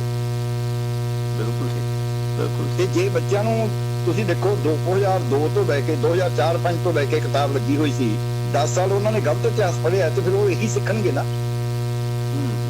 ਸੋ ਮੇਰੀ ਬੇਨਤੀ ਇਹ ਹੈ ਵੀ ਸਾਨੂੰ ਇਹ ਕੋਸ਼ਿਸ਼ ਕਰਨੀ ਚਾਹੀਦੀ ਹੈ, ਜਿਹੜਾ ਵੀ ਪੰਜਾਬ ਦਾ ਇਤਿਹਾਸ ਹੈ, ਜਿਹੜਾ ਵੀ ਸਿੱਖਾਂ ਦਾ ਇਤਿਹਾਸ ਹੈ, ਮੈਨੂੰ ਇਹ ਲੱਗਦਾ ਹੈ ਵੀ ਜੇ ਸਿੱਖ ਫਲਸਫਾ ਅੱਗੇ ਵਧੇਗਾ, ਸਿੱਖ ਫਲਸਫਾ ਅਲਟੀਮੇਟਲੀ ਸਮਾਜ ਦੇ ਵਿੱਚ ਇਕੁਐਲਿਟੀ, ਫੈਟਰਨਿਟੀ ਦੇ ਬਰਾਬਰ ਦਾ ਕਿਰਤ ਕਰਕੇ ਲੁੱਟ ਨਹੀਂ ਕਰਨ ਦੇ ਨਾਲ ਆ, ਕਿਰਤ ਵਾਲਾ ਫਲਸਫਾ ਹੈ। ਜੇ ਫਲਸਫਾ ਅੱਗੇ ਵਧੇਗਾ ਤਾਂ ਮੈਂ ਪਿੱਛੇ ਇੱਕ ਲੇਖ ਲਿਖ ਰਿਹਾ ਸੀ ਐਸੇ ਜਿਹੜੇ ਸੈਮੀਨਾਰ 'ਚ ਮੈਂ ਆਇਆ ਸੀ ਕਿ ਗੁਰੂ ਨਾਨਕ ਦੇਵ ਜੀ ਨੇ ਤਾਂ ਸੰਸਾਰ ਨੂੰ ਕੋਈ ਇੰਟਰਵੈਂਟ ਨਹੀਂ ਕਰਿਆ, ਬਦਲਣ ਦੀ ਵੀ ਗੱਲ ਕਰੀ ਹੈ। ਗੁਰੂ ਗ੍ਰੰਥ ਸਾਹਿਬ ਦੇ ਵਿੱਚ ਦਰਜ ਹੈ ਗੁਰੂ ਨਾਨਕ ਦੇਵ ਜੀ ਨੇ ਸਰਮਾਇਆ ਇਕੱਠਾ ਕਰਨ ਦੀ ਉਲਟ ਗੱਲ ਕਰੀ ਹੈ, ਗੁਰੂ ਨਾਨਕ ਦੇਵ ਜੀ ਨੇ ਲੁੱਟ ਦੀ ਉਲਟ ਗੱਲ ਕਰੀ ਹੈ। ਗੁਰੂ ਨਾਨਕ ਦੇਵ ਜੀ ਨੇ ਕਿਹਾ ਵੀ ਜੇ ਮਜ਼ਦੂਰ ਉਹਦੇ ਖਿਲਾਫ ਲੜਦਾ ਰਾਜੇ ਦੇ, ਤੇ ਜੇ ਰਾਜੇ ਨੂੰ ਕੌੜੀ ਹੋਣੀ ਹੈ, ਮਜ਼ਦੂਰ ਨੂੰ ਕੀ ਫਰਕ ਪੈਂਦਾ ਹੈ? ਤੇ ਜੇ ਰਾਜਾ ਹਾਰ ਗਿਆ ਫਿਰ ਮਜ਼ਦੂਰ ਰਾਜਾ ਬਣ ਜਾਏਗਾ। ਮਾਰਕਸ ਨੇ ਵੀ ਤਾਂ ਇਦਾਂ ਹੀ ਗੱਲ ਕਰੀ ਸੀ। ਸੋ ਇਹ ਜਿਹੜਾ ਸਿੱਖ ਫਲਸਫਾ ਹੈ ਨਾ, ਇਹ ਬਹੁਤ ਅੱਗੇ ਵਧਣ ਵਾਲੀ ਗੱਲ ਹੈ, ਜਿਹਦੇ ਵਿੱਚੋਂ ਜੇ ਅਸੀਂ ਉਸ ਫਲਸਫੇ ਨੂੰ ਛੱਡ ਕੇ ਤੁਰਾਂਗੇ ਤਾਂ ਮੈਨੂੰ ਲੱਗਦਾ ਨਹੀਂ ਵੀ ਅਸੀਂ ਪੋਲੀਟੀਕਲ ਲੜਾਈ, ਫਿਰ ਪੋਲੀਟੀਕਲ ਲੜਾਈ ਉਸੇ ਤਰ੍ਹਾਂ ਬਸ ਕੱਕੜੀਆਂ ਕਰਨ ਵਿੱਚ ਪਈ ਰਹੂਗੀ, ਪਰਿਵਾਰਵਾਦ 'ਚ ਪਈ ਰਹੂਗੀ, ਇੱਕ ਦੂਜੇ ਤੇ ਦੂਸ਼ਣਬਾਜ਼ੀ ਚ ਰਹੇਗੀ। ਫਿਰ ਸਰਕਾਰ, ਜੋ ਤੁਸੀਂ ਪਹਿਲਾਂ ਕਿਹਾ ਬਿਲਕੁਲ ਜਾਇਜ਼ ਕਿਹਾ, ਸਹੀ ਕਿਹਾ, ਵੀ ਸਰਕਾਰ ਤਾਂ ਪੋਲੀਟੀਕਲ ਫੋਰਸ ਤੋਂ ਡਰਦੀ ਹੈ। ਜਿੱਦਾਂ ਸਿੱਖਾਂ ਦੀ ਫੋਰਸ ਤੁਹਾਨੂੰ ਯਾਦ ਹੀ ਹੈ, ਆਪਾਂ ਉਹ ਵਿਨਾਇਕ ਸੇਨ ਦੀ ਫਾਂਸੀ ਦੇ ਅਗੇਂਸਟ ਆਪਾਂ ਨੇ ਜਿਹੜੇ ਮੁਜ਼ਾਹਰੇ ਕਰੇ 17 ਸੈਕਟਰ 'ਚ, ਉਸ ਦਿਨ ਤਾਂ ਕੋਈ ਮੰਨਦਾ ਨਹੀਂ ਸੀ ਵੀ ਰਿਵਿਊ ਹੋ ਜਾਊਗਾ। ਬਿਲਕੁਲ ਬਿਲਕੁਲ ਤੇ ਉਹ ਰਿਵਿਊ ਹੋਇਆ ਹੀ ਹੈ। ਸੋ ਜਿੱਦੇ ਸਿੱਖਾਂ ਨੇ ਆਪਦੀ ਜਿਹੜੀ ਪੋਲੀਟੀਕਲ ਤਾਕਤ ਜੇ ਦਿਖਾਉਣੀ ਹੈ, ਤਾਂ ਇਹਨਾਂ ਨੂੰ ਫਿਲੋਸੋਫੀਕਲ ਤਾਕਤ ਦੇ ਨਾਲ, ਇੱਕ ਮੈਂ ਛੋਟੀ ਜਿਹੀ ਗੱਲ ਕਹਾਂਗਾ ਵੀ ਜੇ ਇਹ ਕਿਉਂ ਮੈਂ ਕਹਿਣਾ, ਇਹ ਮੈਂ ਕੋਈ ਆਪਦੇ ਕੋਲੋਂ ਨਹੀਂ ਕਹਿ ਰਿਹਾ, ਜੇ ਅਸੀਂ ਹਰਿਮੰਦਰ ਸਾਹਿਬ ਦੇ ਵਿੱਚ ਜਾਈਏ ਤਾਂ ਇੱਕ ਪਾਸੇ ਅਕਾਲ ਤਖਤ ਹੈ, ਇੱਕ ਪਾਸੇ ਆਪਣਾ ਗੋਲਡਨ ਟੈਂਪਲ ਹੈ। ਚਲੋ ਗੋਲਡਨ ਟੈਂਪਲ ਕਹਿੰਦੇ ਮਤਲਬ ਹਰਿਮੰਦਰ ਸਾਹਿਬ ਹੈ। ਹੁਣ ਜਿਹੜਾ ਗ੍ਰੰਥੀ ਅਕਾਲ ਤਖਤ ਦੇ ਵਿੱਚ ਬੈਠਾ, ਦਾਬੇ ਬੈਠਾ, ਉਹਨੂੰ ਤਾਂ ਹਰਿਮੰਦਰ ਸਾਹਿਬ ਦੇ ਵਿੱਚ ਨਜ਼ਰ ਆਉਂਦਾ, ਪਰ ਜਿਹੜਾ ਹਰਿਮੰਦਰ ਸਾਹਿਬ 'ਚ ਗ੍ਰੰਥੀ ਬੈਠਾ ਉਹਨੂੰ ਅਕਾਲ ਤਖਤ ਨਜ਼ਰ ਨਹੀਂ ਆਉਂਦਾ। ਇਹ ਇੱਕ ਬੜੀ ਵੱਡੀ ਕੰਬੀਨੇਸ਼ਨ ਹੈ ਕਿ ਸੀਟ ਆਫ ਪਾਵਰ ਤੇ ਜਿਹੜਾ ਬੈਠਾ ਹੈ ਉਸਨੇ ਉੱਥੋਂ ਬਾਈਟ ਲੈਣੀ ਹੈ ਫਲਸਫੇ ਤੋਂ, ਹਰਿਮੰਦਰ ਸਾਹਿਬ ਤੋਂ, ਪਰ ਜਿਹੜਾ ਫਲਸਫੇ ਦੀ ਸੀਟ ਤੇ ਬੈਠਾ ਹੈ ਉਹਨੇ ਤਾਕਤ ਵੱਲ ਧਿਆਨ ਨਹੀਂ ਰੱਖਣਾ। ਬਿਲਕੁਲ ਉਹਦੀ ਨਜ਼ਰ ਤਾਕਤ ਤੇ ਨਹੀਂ ਜਾਏਗੀ। ਸਾਡੇ ਕੀ ਹੋ ਗਿਆ, ਐਸਜੀਪੀਸੀ ਜਿਹੜੀ ਫਲਸਫੇ ਵਾਲੀ ਹੈ ਉਹਦੀ ਤਾਕਤ ਤੇ ਧਿਆਨ ਹੈ, ਬੰਦਾ ਹੀ ਤਾਕਤ ਵਾਲਾ ਲਾਉਣੇ ਆ, ਤੇ ਜਿਹੜਾ ਉੱਥੇ ਸੀਟ ਆਫ ਪਾਵਰ ਤੇ ਬਹਿ ਗਿਆ ਉਹ ਧਿਆਨ ਨਹੀਂ ਇਸ ਗੱਲ ਦੇ ਉੱਤੇ ਨਹੀਂ ਰੱਖਦਾ ਵੀ ਮੈਨੂੰ ਸਿੱਖ ਫਲਸਫਾ ਕਹਿੰਦਾ ਕੀ ਹੈ ਤੇ ਮੈਂ ਕਰਨਾ ਕੀ ਹੈ। ਸੋ ਇਹਨਾਂ ਦੋਹਾਂ ਨੂੰ ਨਾ ਜੋੜਨਾ ਪਏਗਾ, ਮੈਨੂੰ ਲੱਗਦਾ ਕਿਤੇ ਨਾ।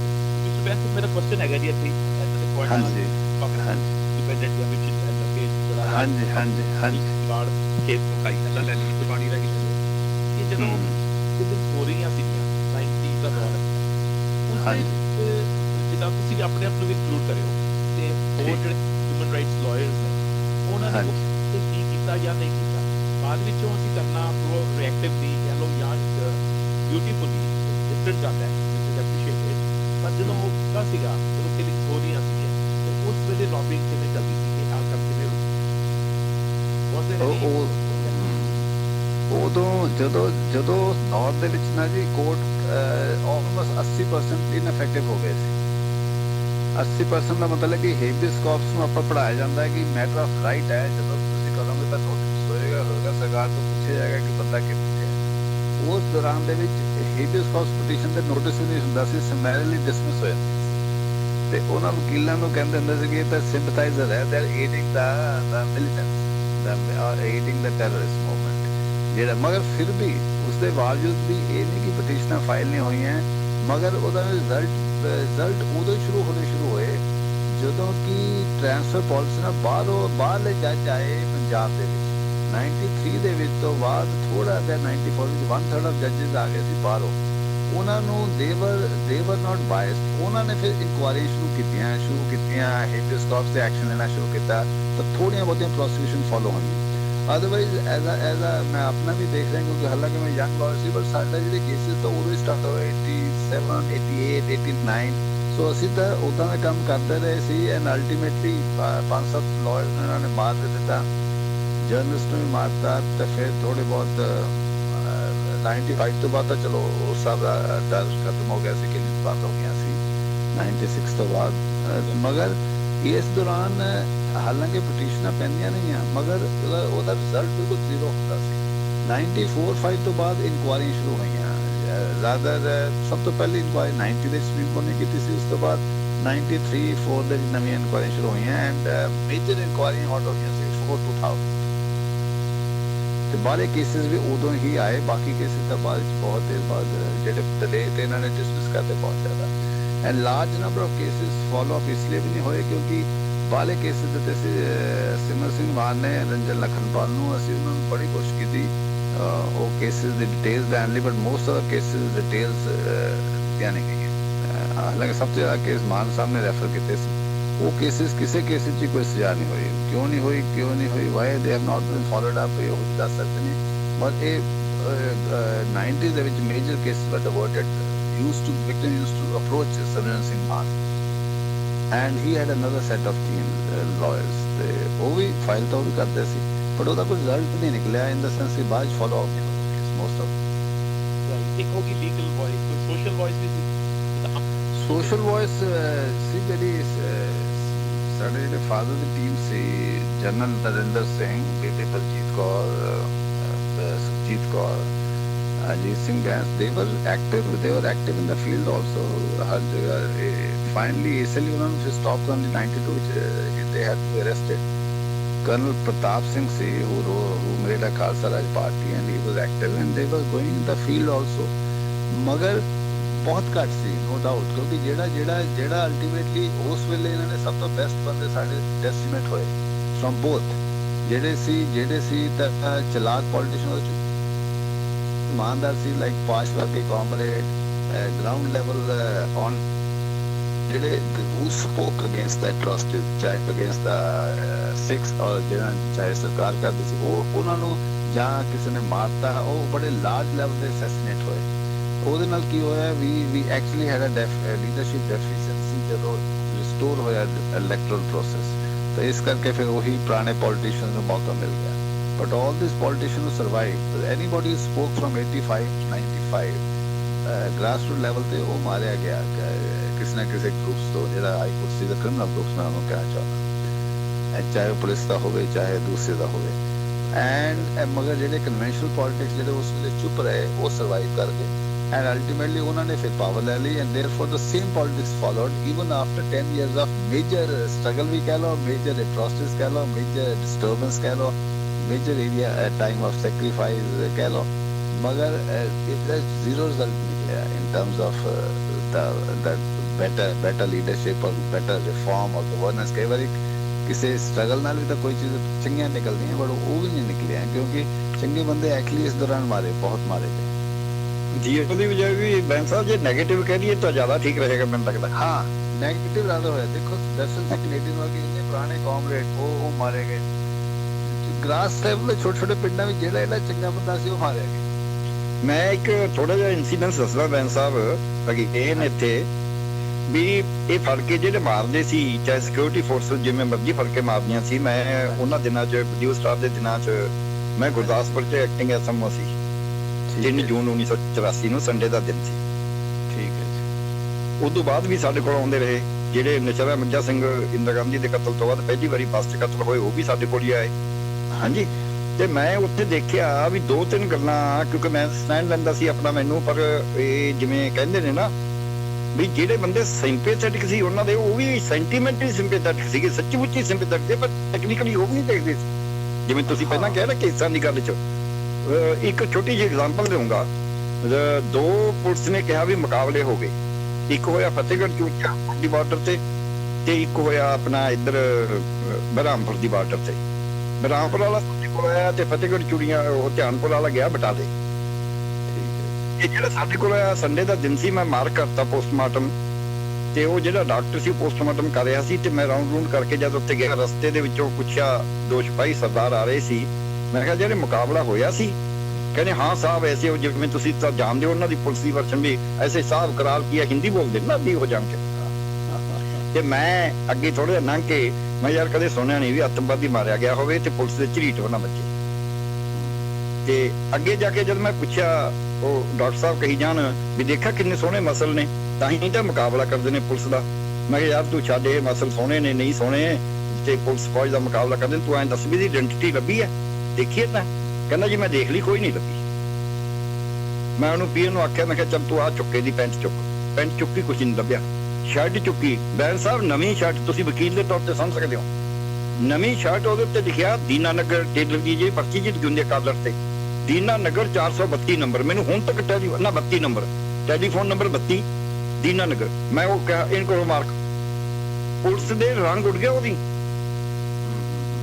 ਕਿ ਉਹ ਬਾਅਦ ਚ ਪਤਾ ਲੱਗਿਆ ਵੀ ਮਾਸਟਰ ਸੀ, ਫੜ ਕੇ ਮਾਰਿਆ ਸੀ। ਸੋ ਮੈਂ ਤਾਂ ਕਹਿਣਾ ਵੀ ਜਦ ਤੁਸੀਂ ਕੌਨਸ਼ੀਅਸਲੀ, ਚਾਹੇ ਤੁਸੀਂ ਜਿਹੜੇ ਮਰਜ਼ੀ ਹੋ, ਜਿੰਨਾ ਚਿਰ ਤੁਸੀਂ ਕੌਨਸ਼ੀਅਸਲੀ ਇਹ ਦੇਖਣ ਨੂੰ ਤਿਆਰ ਨਹੀਂ, ਆਪਣੀ ਟੈਕਨੀਕਲੀ ਉਸ ਨੂੰ ਘੱਟੋ ਘੱਟ ਟੈਕਨੀਕਲੀ ਤਾਂ ਦੇਖੋ ਨਾ ਗੱਲ ਨੂੰ, ਇਕੱਲੇ ਸੈਂਟੀਮੈਂਟ ਨਾਲ ਨਹੀਂ ਸਰਦਾ। ਮੈਂ ਇਹ ਕਹਿੰਦਾ ਸੈਂਟੀਮੈਂਟ ਪਲੱਸ ਟੈਕਨੀਕ ਦੋਨੇ ਚਾਹੀਦੀ ਆ। ਹਾਂ ਬਿਲਕੁਲ ਠੀਕ। ਪ੍ਰੋਫੈਸ਼ਨਲ ਡਿਟੈਚਮੈਂਟ ਹੀ ਤਾਂ ਹੀ ਆਉਂਦੀ ਹੈ ਸੈਂਟੀਮੈਂਟ ਤੋਂ ਦੂਰ ਹੋ ਕੇ ਤੁਸੀਂ ਜੇ ਦੇਖਦੇ।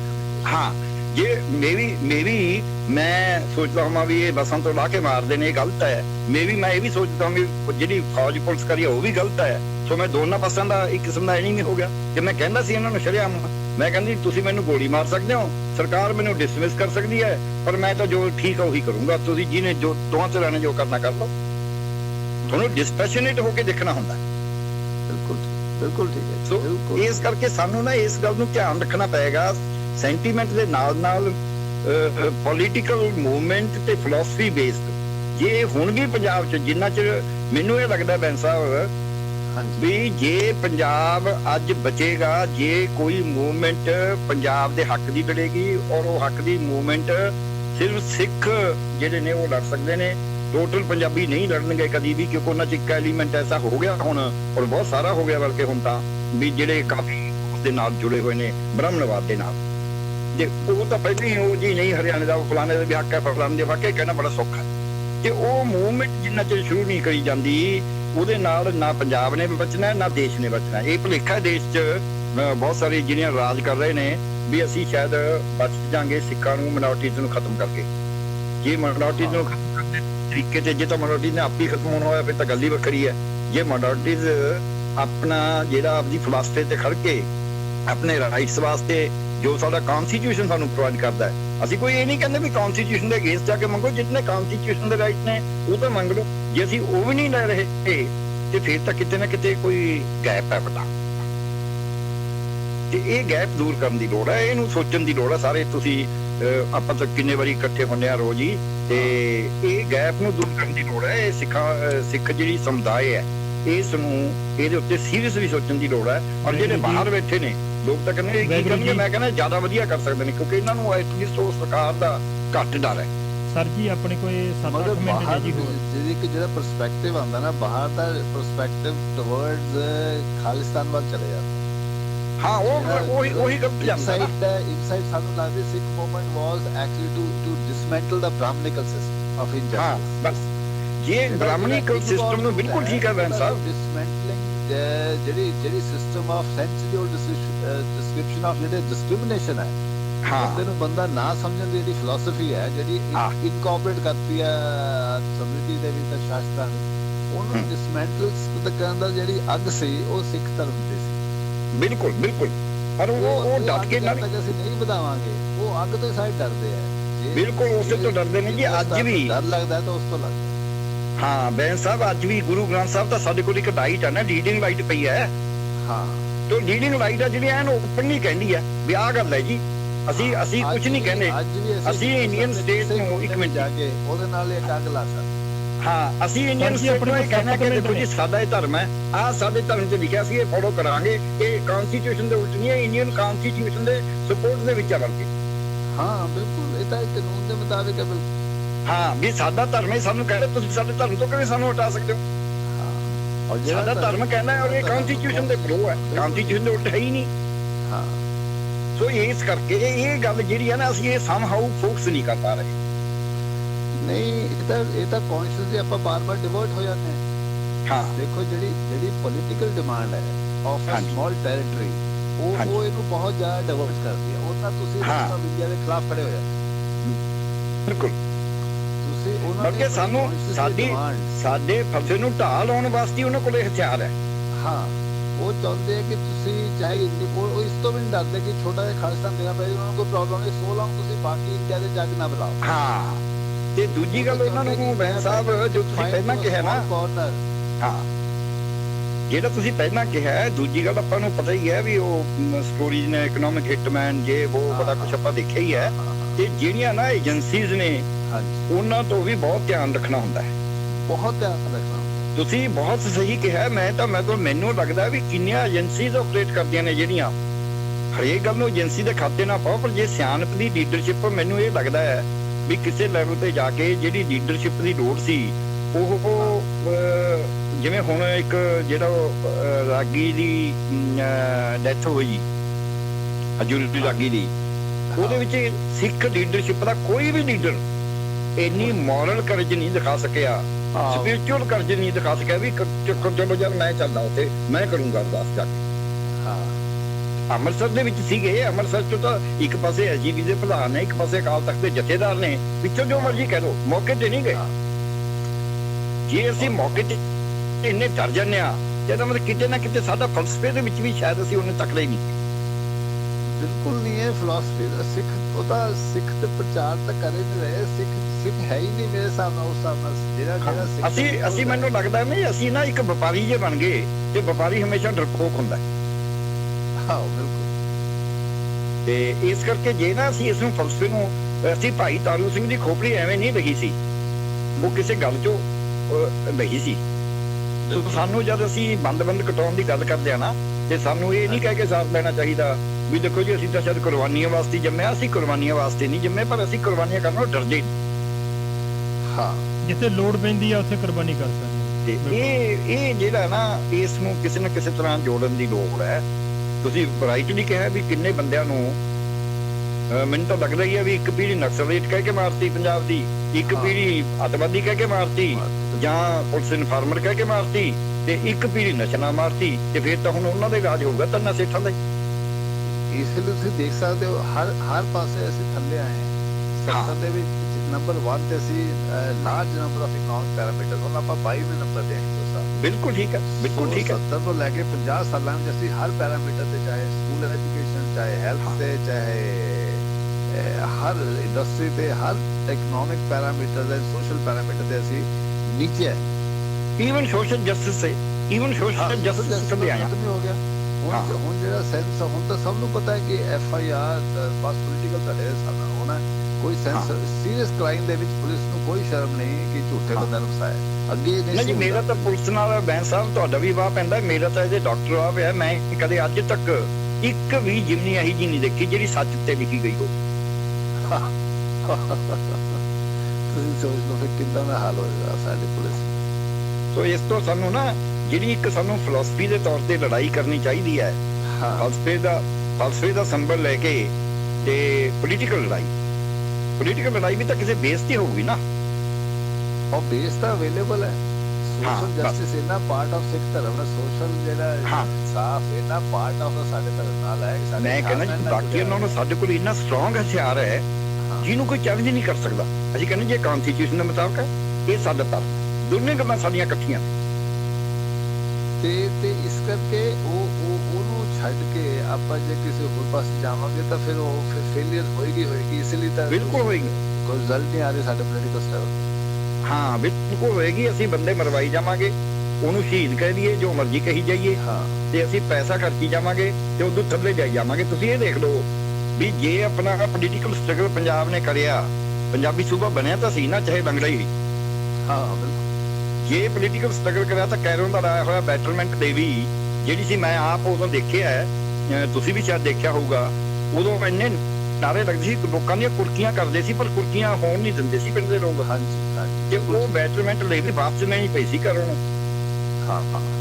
ਤੇ ਜੇ ਉਹ ਪੋਲੀਟੀਕਲ ਸਟਰਗਲ ਜਾ ਕੇ, ਜੇ ਉਹ ਪੋਲੀਟੀਕਲ ਸਟਰਗਲ ਤੋਂ ਹੀ ਸਰਕਾਰ ਲੜੀਆਂ ਹੋਈਆਂ ਸੀ, ਵੀ ਇਹ ਤਾਂ ਪੋਲੀਟੀਕਲ ਸਟਰਗਲ ਗਾਹਾਂ ਦੇ ਗਾਹਾਂ ਲੈ ਜਾਂਦੇ ਨੇ। ਬਿਲਕੁਲ। ਤੇ ਉਹ ਜਿਹੜਾ ਸਟਰਗਲ ਸੀ, ਉਹਨੂੰ ਖਤਮ ਕਰਨ ਦਾ ਇਹ ਤਰੀਕਾ ਮੇਰੇ ਹਿਸਾਬ ਨਾਲ ਆਇਆ ਵੀ 3 ਪੀੜ੍ਹੀਆਂ ਖਤਮ ਕਰ। ਤੁਸੀਂ ਦੇਖੋ 70 ਦੇ ਵਿੱਚ ਇੰਨੀਆਂ ਵੱਡੀਆਂ ਚੰਡੀਗੜ੍ਹ ਦੇ ਇਸ਼ੂ ਤੇ ਇੰਨੇ ਵੱਡੇ ਲੱਖਾਂ ਲੋਕੀ ਪੰਜਾਬ ਤੋਂ ਆਉਂਦੇ ਸੀ। ਚੰਡੀਗੜ੍ਹ ਪੰਜਾਬ ਹੈ, ਬੋਲੋ। ਬਿਲਕੁਲ। ਮੈਂ ਆਪ ਐਜ਼ ਅ ਚਾਈਲਡ ਆਪਣੇ ਗ੍ਰੈਂਡਫਾਦਰ ਪਾਰਟਿਸਿਪੇਟ ਕੀਤਾ। ਮੈਂ ਕਹਿੰਦਾ ਜੇ ਅਸੀਂ ਪਾਰਟਿਸਿਪੇਟ ਕਰ, ਮੈਂ ਤਾਂ ਮਤਲਬ ਕਾਫੀ, ਮੈਂ ਤਾਂ ਡਾਕਟਰ ਬਣਨ ਵਾਲਾ ਸੀ ਉਦੋਂ, ਹੈ, ਤੇ ਸੋਹਣਾ ਫੁੱਲ ਗੁਲਾਬ ਦਾ ਚੰਡੀਗੜ੍ਹ ਪੰਜਾਬ ਦਾ। ਹਾਂ, ਖਿੜਿਆ ਫੁੱਲ ਗੁਲਾਬ ਦਾ ਚੰਡੀਗੜ੍ਹ ਪੰਜਾਬ। ਹਾਂਜੀ, ਮੈਨੂੰ ਹਾਲ ਤੱਕ ਯਾਦ ਹੈ। ਉਹਦੇ ਪਿੱਛੇ ਮੁੰਡੇ ਕਈ ਵਾਰੀ ਨਾਰੇ ਲਾਉਂਦੇ ਹੁੰਦੇ ਸੀ, ਪੀਓ ਗੁਰਸ਼ਰਾਬ ਦਾ ਚੰਡੀਗੜ੍ਹ ਪੰਜਾਬ। ਚਲੋ ਤਾਂ ਚੰਡੀਗੜ੍ਹ ਪੰਜਾਬ ਦਾ ਬਹੁਤ ਯਾਦ ਹੈ ਕਿ ਬਜ਼ੁਰਗ ਲੋਕ ਸੀ ਕਿ ਗਲਤ ਨਾਰਾ ਲਾਈ ਜਾਂਦੇ ਸੀ। ਸੋ ਇਹ ਨਾ ਕਾਫੀ, ਜਿਹੜੀ ਅਜੇ ਮੈਨੂੰ ਐ ਨਹੀਂ ਲੱਗਾ ਵੀ ਡੁੱਡੇ ਬੇਰਾਂ ਦਾ ਕੁਝ ਵਿਗੜ ਗਿਆ, ਅਜੇ ਵੀ ਆਪਾਂ ਇਹਨਾਂ ਨੂੰ ਸਾਂਭ ਸਕਦੇ। ਆਪਣੇ ਕੋਲ ਇੱਕ ਮਿੰਟ ਆ ਸਰ ਜੀ। ਪੰਜਾਬ ਨਾਲ ਜੋ ਹੋਇਆ ਉਹ ਤਾਂ ਇੰਨਾ ਹੁਣ ਡਾਕੂਮੈਂਟਡ ਇਨਜਸਟਿਸ ਹੈ, ਚਾਹੇ ਚੰਡੀਗੜ੍ਹ ਦਾ ਫੈਸਲਾ, ਚਾਹੇ ਪਾਣੀਆਂ ਦਾ ਮਸਲਾ ਹੈਗਾ। ਇਹ ਇੰਨਾ ਨਹੀਂ ਉਹ ਹੁਣ ਅਦਾਲਤਾਂ 'ਚ ਬਹਿਸਾਂ ਵੀ ਨਹੀਂ ਹੋਣਾ ਹੱਲ। ਮੈਨੂੰ ਲੱਗਦਾ ਤੁਸੀਂ ਤਾਂ ਲੀਗਲ ਲਿਊਮਿਨਰੀ ਹੋ, ਮੈਨੂੰ ਲੱਗਦਾ ਇਹ ਅਦਾਲਤਾਂ ਦੇ ਮਸਲਾ ਨਹੀਂ ਹੁਣ ਰਿਹਾ ਰੋਗ। ਅਦਾਲਤਾਂ 'ਚ ਆਪਾਂ ਹਾਰਾਂਗੇ। ਅਦਾਲਤਾਂ ਦੇ ਮਸਲਾ ਨਹੀਂ। ਹਾਂ ਨਹੀਂ ਅਦਾਲਤਾਂ 'ਚ ਆਪਾਂ ਜਿੱਤਣਾ ਵੀ ਨਹੀਂ, ਆਪਾਂ ਜਿੰਨੇ ਮਰਜ਼ੀ ਤਕੜੇ ਵਕੀਲ ਖੜੇ ਕਰ ਦਈਏ। ਨਹੀਂ ਉਹ ਮਤਲਬ ਨਹੀਂ ਹੈ, ਮगर ਇਸ ਮੁੱਦੇ ਤੇ ਘੱਟੋ ਘੱਟ ਪੋਲੀਟੀਕਲ ਸਟਰਗਲ ਇਮਾਨਦਾਰ ਹੈ ਨਾ, ਇਸ ਮੁੱਦੇ ਤੇ ਲੜੀ ਜਾ ਸਕਦੀ। ਹਾਂ ਜੇ ਪੋਲੀਟੀਕਲ ਸਟਰਗਲ ਲੜਾਂਗੇ ਤਾਂ ਜਿੱਤ ਸਕਦੇ ਹਾਂ, ਕਿਉਂਕਿ ਸਾਰਾ ਜਿਹੜਾ ਫੰਡਾਮੈਂਟਲ ਹੈ, ਚਾਹੇ ਤੁਸੀਂ ਪਾਣੀ ਦਾ ਮਸਲਾ ਕਹਿ ਲਓ, ਚਾਹੇ ਚੰਡੀਗੜ੍ਹ ਦਾ ਮਸਲਾ ਕਹਿ ਲਓ, ਚਾਹੇ ਕਾਸਟ ਸਿਸਟਮ ਕਹਿ ਲਓ, ਚਾਹੇ ਜਾਤੀ ਮਸਲਾ ਕਹਿ ਲਓ, ਸਾਰਾ ਕੁਝ ਤਾਂ ਗ੍ਰੰਥ ਸਾਹਿਬ ਦਾ ਪਾਠ ਹੈ, ਸਿੱਖ ਇਤਿਹਾਸ ਦਾ ਪਾਠ ਹੈ। ਨਾਲ ਇਹ ਜੀ ਸਾਡਾ ਜਿਹੜਾ ਪਾਣੀ ਖਰਾਬ ਕਰਿਆ ਹੈ, ਮਿੱਟੀ ਖਰਾਬ ਕਰੀ, ਹਵਾ ਖਰਾਬ ਕਰੀ, ਉਹ ਵੀ ਗੁਰੂ ਗ੍ਰੰਥ ਸਾਹਿਬ ਦਾ ਪਾਠ ਹੈ ਕਿ ਤੁਸੀਂ ਜੀ ਤੁਹਾਨੂੰ ਅੰਨ ਚਾਹੀਦਾ ਸੀ। ਜੇ ਉਹ ਕਹਿੰਦੇ ਨੇ ਨਾ, ਜੇ ਸਿੱਖਾਂ ਨੂੰ ਉਹ ਜਾਂ ਪੰਜਾਬੀ ਨੂੰ ਉਲਟ ਕਹਿੰਦੇ ਨੇ ਵੀ ਤੁਸੀਂ ਵੱਖਰੇ ਹੋ, ਅਸੀਂ ਕਹਿੰਦੇ ਠੀਕ ਹੈ, ਤੁਹਾਨੂੰ ਭਾਰਤ ਨੂੰ ਅੰਨ ਚਾਹੀਦਾ ਸੀ, ਹਿੰਦੁਸਤਾਨ ਨੂੰ ਅਸੀਂ ਪੈਦਾ ਕਰਕੇ ਦਿੱਤਾ ਨਾ, ਉਹਦੇ ਨਾਲ ਸਾਡੀ ਜ਼ਮੀਨ ਖਰਾਬ ਹੋਈ ਹੈ, ਸਾਡਾ ਪਾਣੀ ਖਰਾਬ ਹੋਇਆ, ਸਾਡੀ ਹਵਾ ਖਰਾਬ ਹੋਈ ਹੈ, ਤੇ ਪੈਸੇ ਰੱਖੋ। ਸੌਰੀ ਵਾਹਿਗੁਰੂ ਜੀ। ਹੋਰ ਜਾਣਕਾਰੀ ਲਈ engageca.org ਵਿਜ਼ਿਟ ਕਰੋ ਜਾਂ ਕਾਲ ਕਰੋ 510 BB 1-800-510-2020। Take the pledge, ਘਰ ਰਹੋ, ਜ਼ਿੰਦਗੀਆਂ ਬਚਾਓ ਅਤੇ ਚੈੱਕ ਇਨ ਐਟ engageca.org।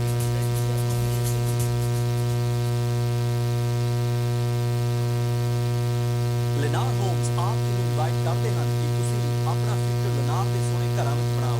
ਲੈਨਾਰ ਦੇ ਘਰ ਸੈਂਟਰਲ ਵੈਲੀ ਦੇ ਬਹੁਤ ਸਾਰੇ ਇਲਾਕਿਆਂ ਵਿੱਚ ਬਣ ਰਹੇ ਹਨ, ਜਿਵੇਂ ਕਿ ਵੈਸਟ ਆਫ 99 ਫ੍ਰੈਸਨੋ, ਪੋਕ ਅਤੇ ਓਲਿਵ ਐਵਨਿਊ ਵਿਖੇ। ਲੈਨਾਰ ਦੀਆਂ ਦੋ ਨਵੀਆਂ ਕਮਿਊਨਿਟੀਜ਼ 2020 ਵਿੱਚ ਖੁੱਲ੍ਹਣ ਜਾ ਰਹੀਆਂ ਹਨ, ਐਨਾਟੋਲ ਕਮਿਊਨਿਟੀ ਸ਼ਾਹ ਅਤੇ ਗ੍ਰੈਂਡਲੈਂਡ ਐਵਨਿਊ ਫ੍ਰੈਸਨੋ ਵਿਖੇ, ਅਤੇ ਹੈਰੀਟੇਜ ਗਰੋਵ, ਇਨ ਕਲੋਵਸ, ਸ਼ੈਫਰਡ ਅਤੇ ਸਨੀਸਾਈਡ ਐਵਨਿਊ ਵਿਖੇ। ਲੈਨਾਰ ਦੇ ਘਰਾਂ ਵਿੱਚ ਆਪ ਨੂੰ ਐਵਰੀਥਿੰਗ ਇਨਕਲੂਡਡ ਮਿਲਦਾ ਹੈ, ਜਿਵੇਂ ਕਿ ਟੈਂਕਲੈਸ ਵਾਟਰ ਹੀਟਰ, ਗ੍ਰੈਨਾਈਟ ਜਾਂ ਕੋਰਟਸ ਕਾਊਂਟਰਟਾਪਸ, ਹੋਮ ਆਟੋਮੇਸ਼ਨ ਅਤੇ ਹੋਰ ਬਹੁਤ ਸਾਰੀਆਂ ਚੀਜ਼ਾਂ। ਸਾਡੇ ਵੈਲਕਮ ਹੋਮ ਸੈਂਟਰ 7 ਦਿਨ ਖੁੱਲ੍ਹੇ ਰਹਿੰਦੇ ਹਨ, ਸਵੇਰੇ 11 ਵਜੇ ਤੋਂ ਲੈ ਕੇ ਸ਼ਾਮ ਦੇ 5 ਵਜੇ ਤੱਕ। ਸਰ ਜੀ LENNA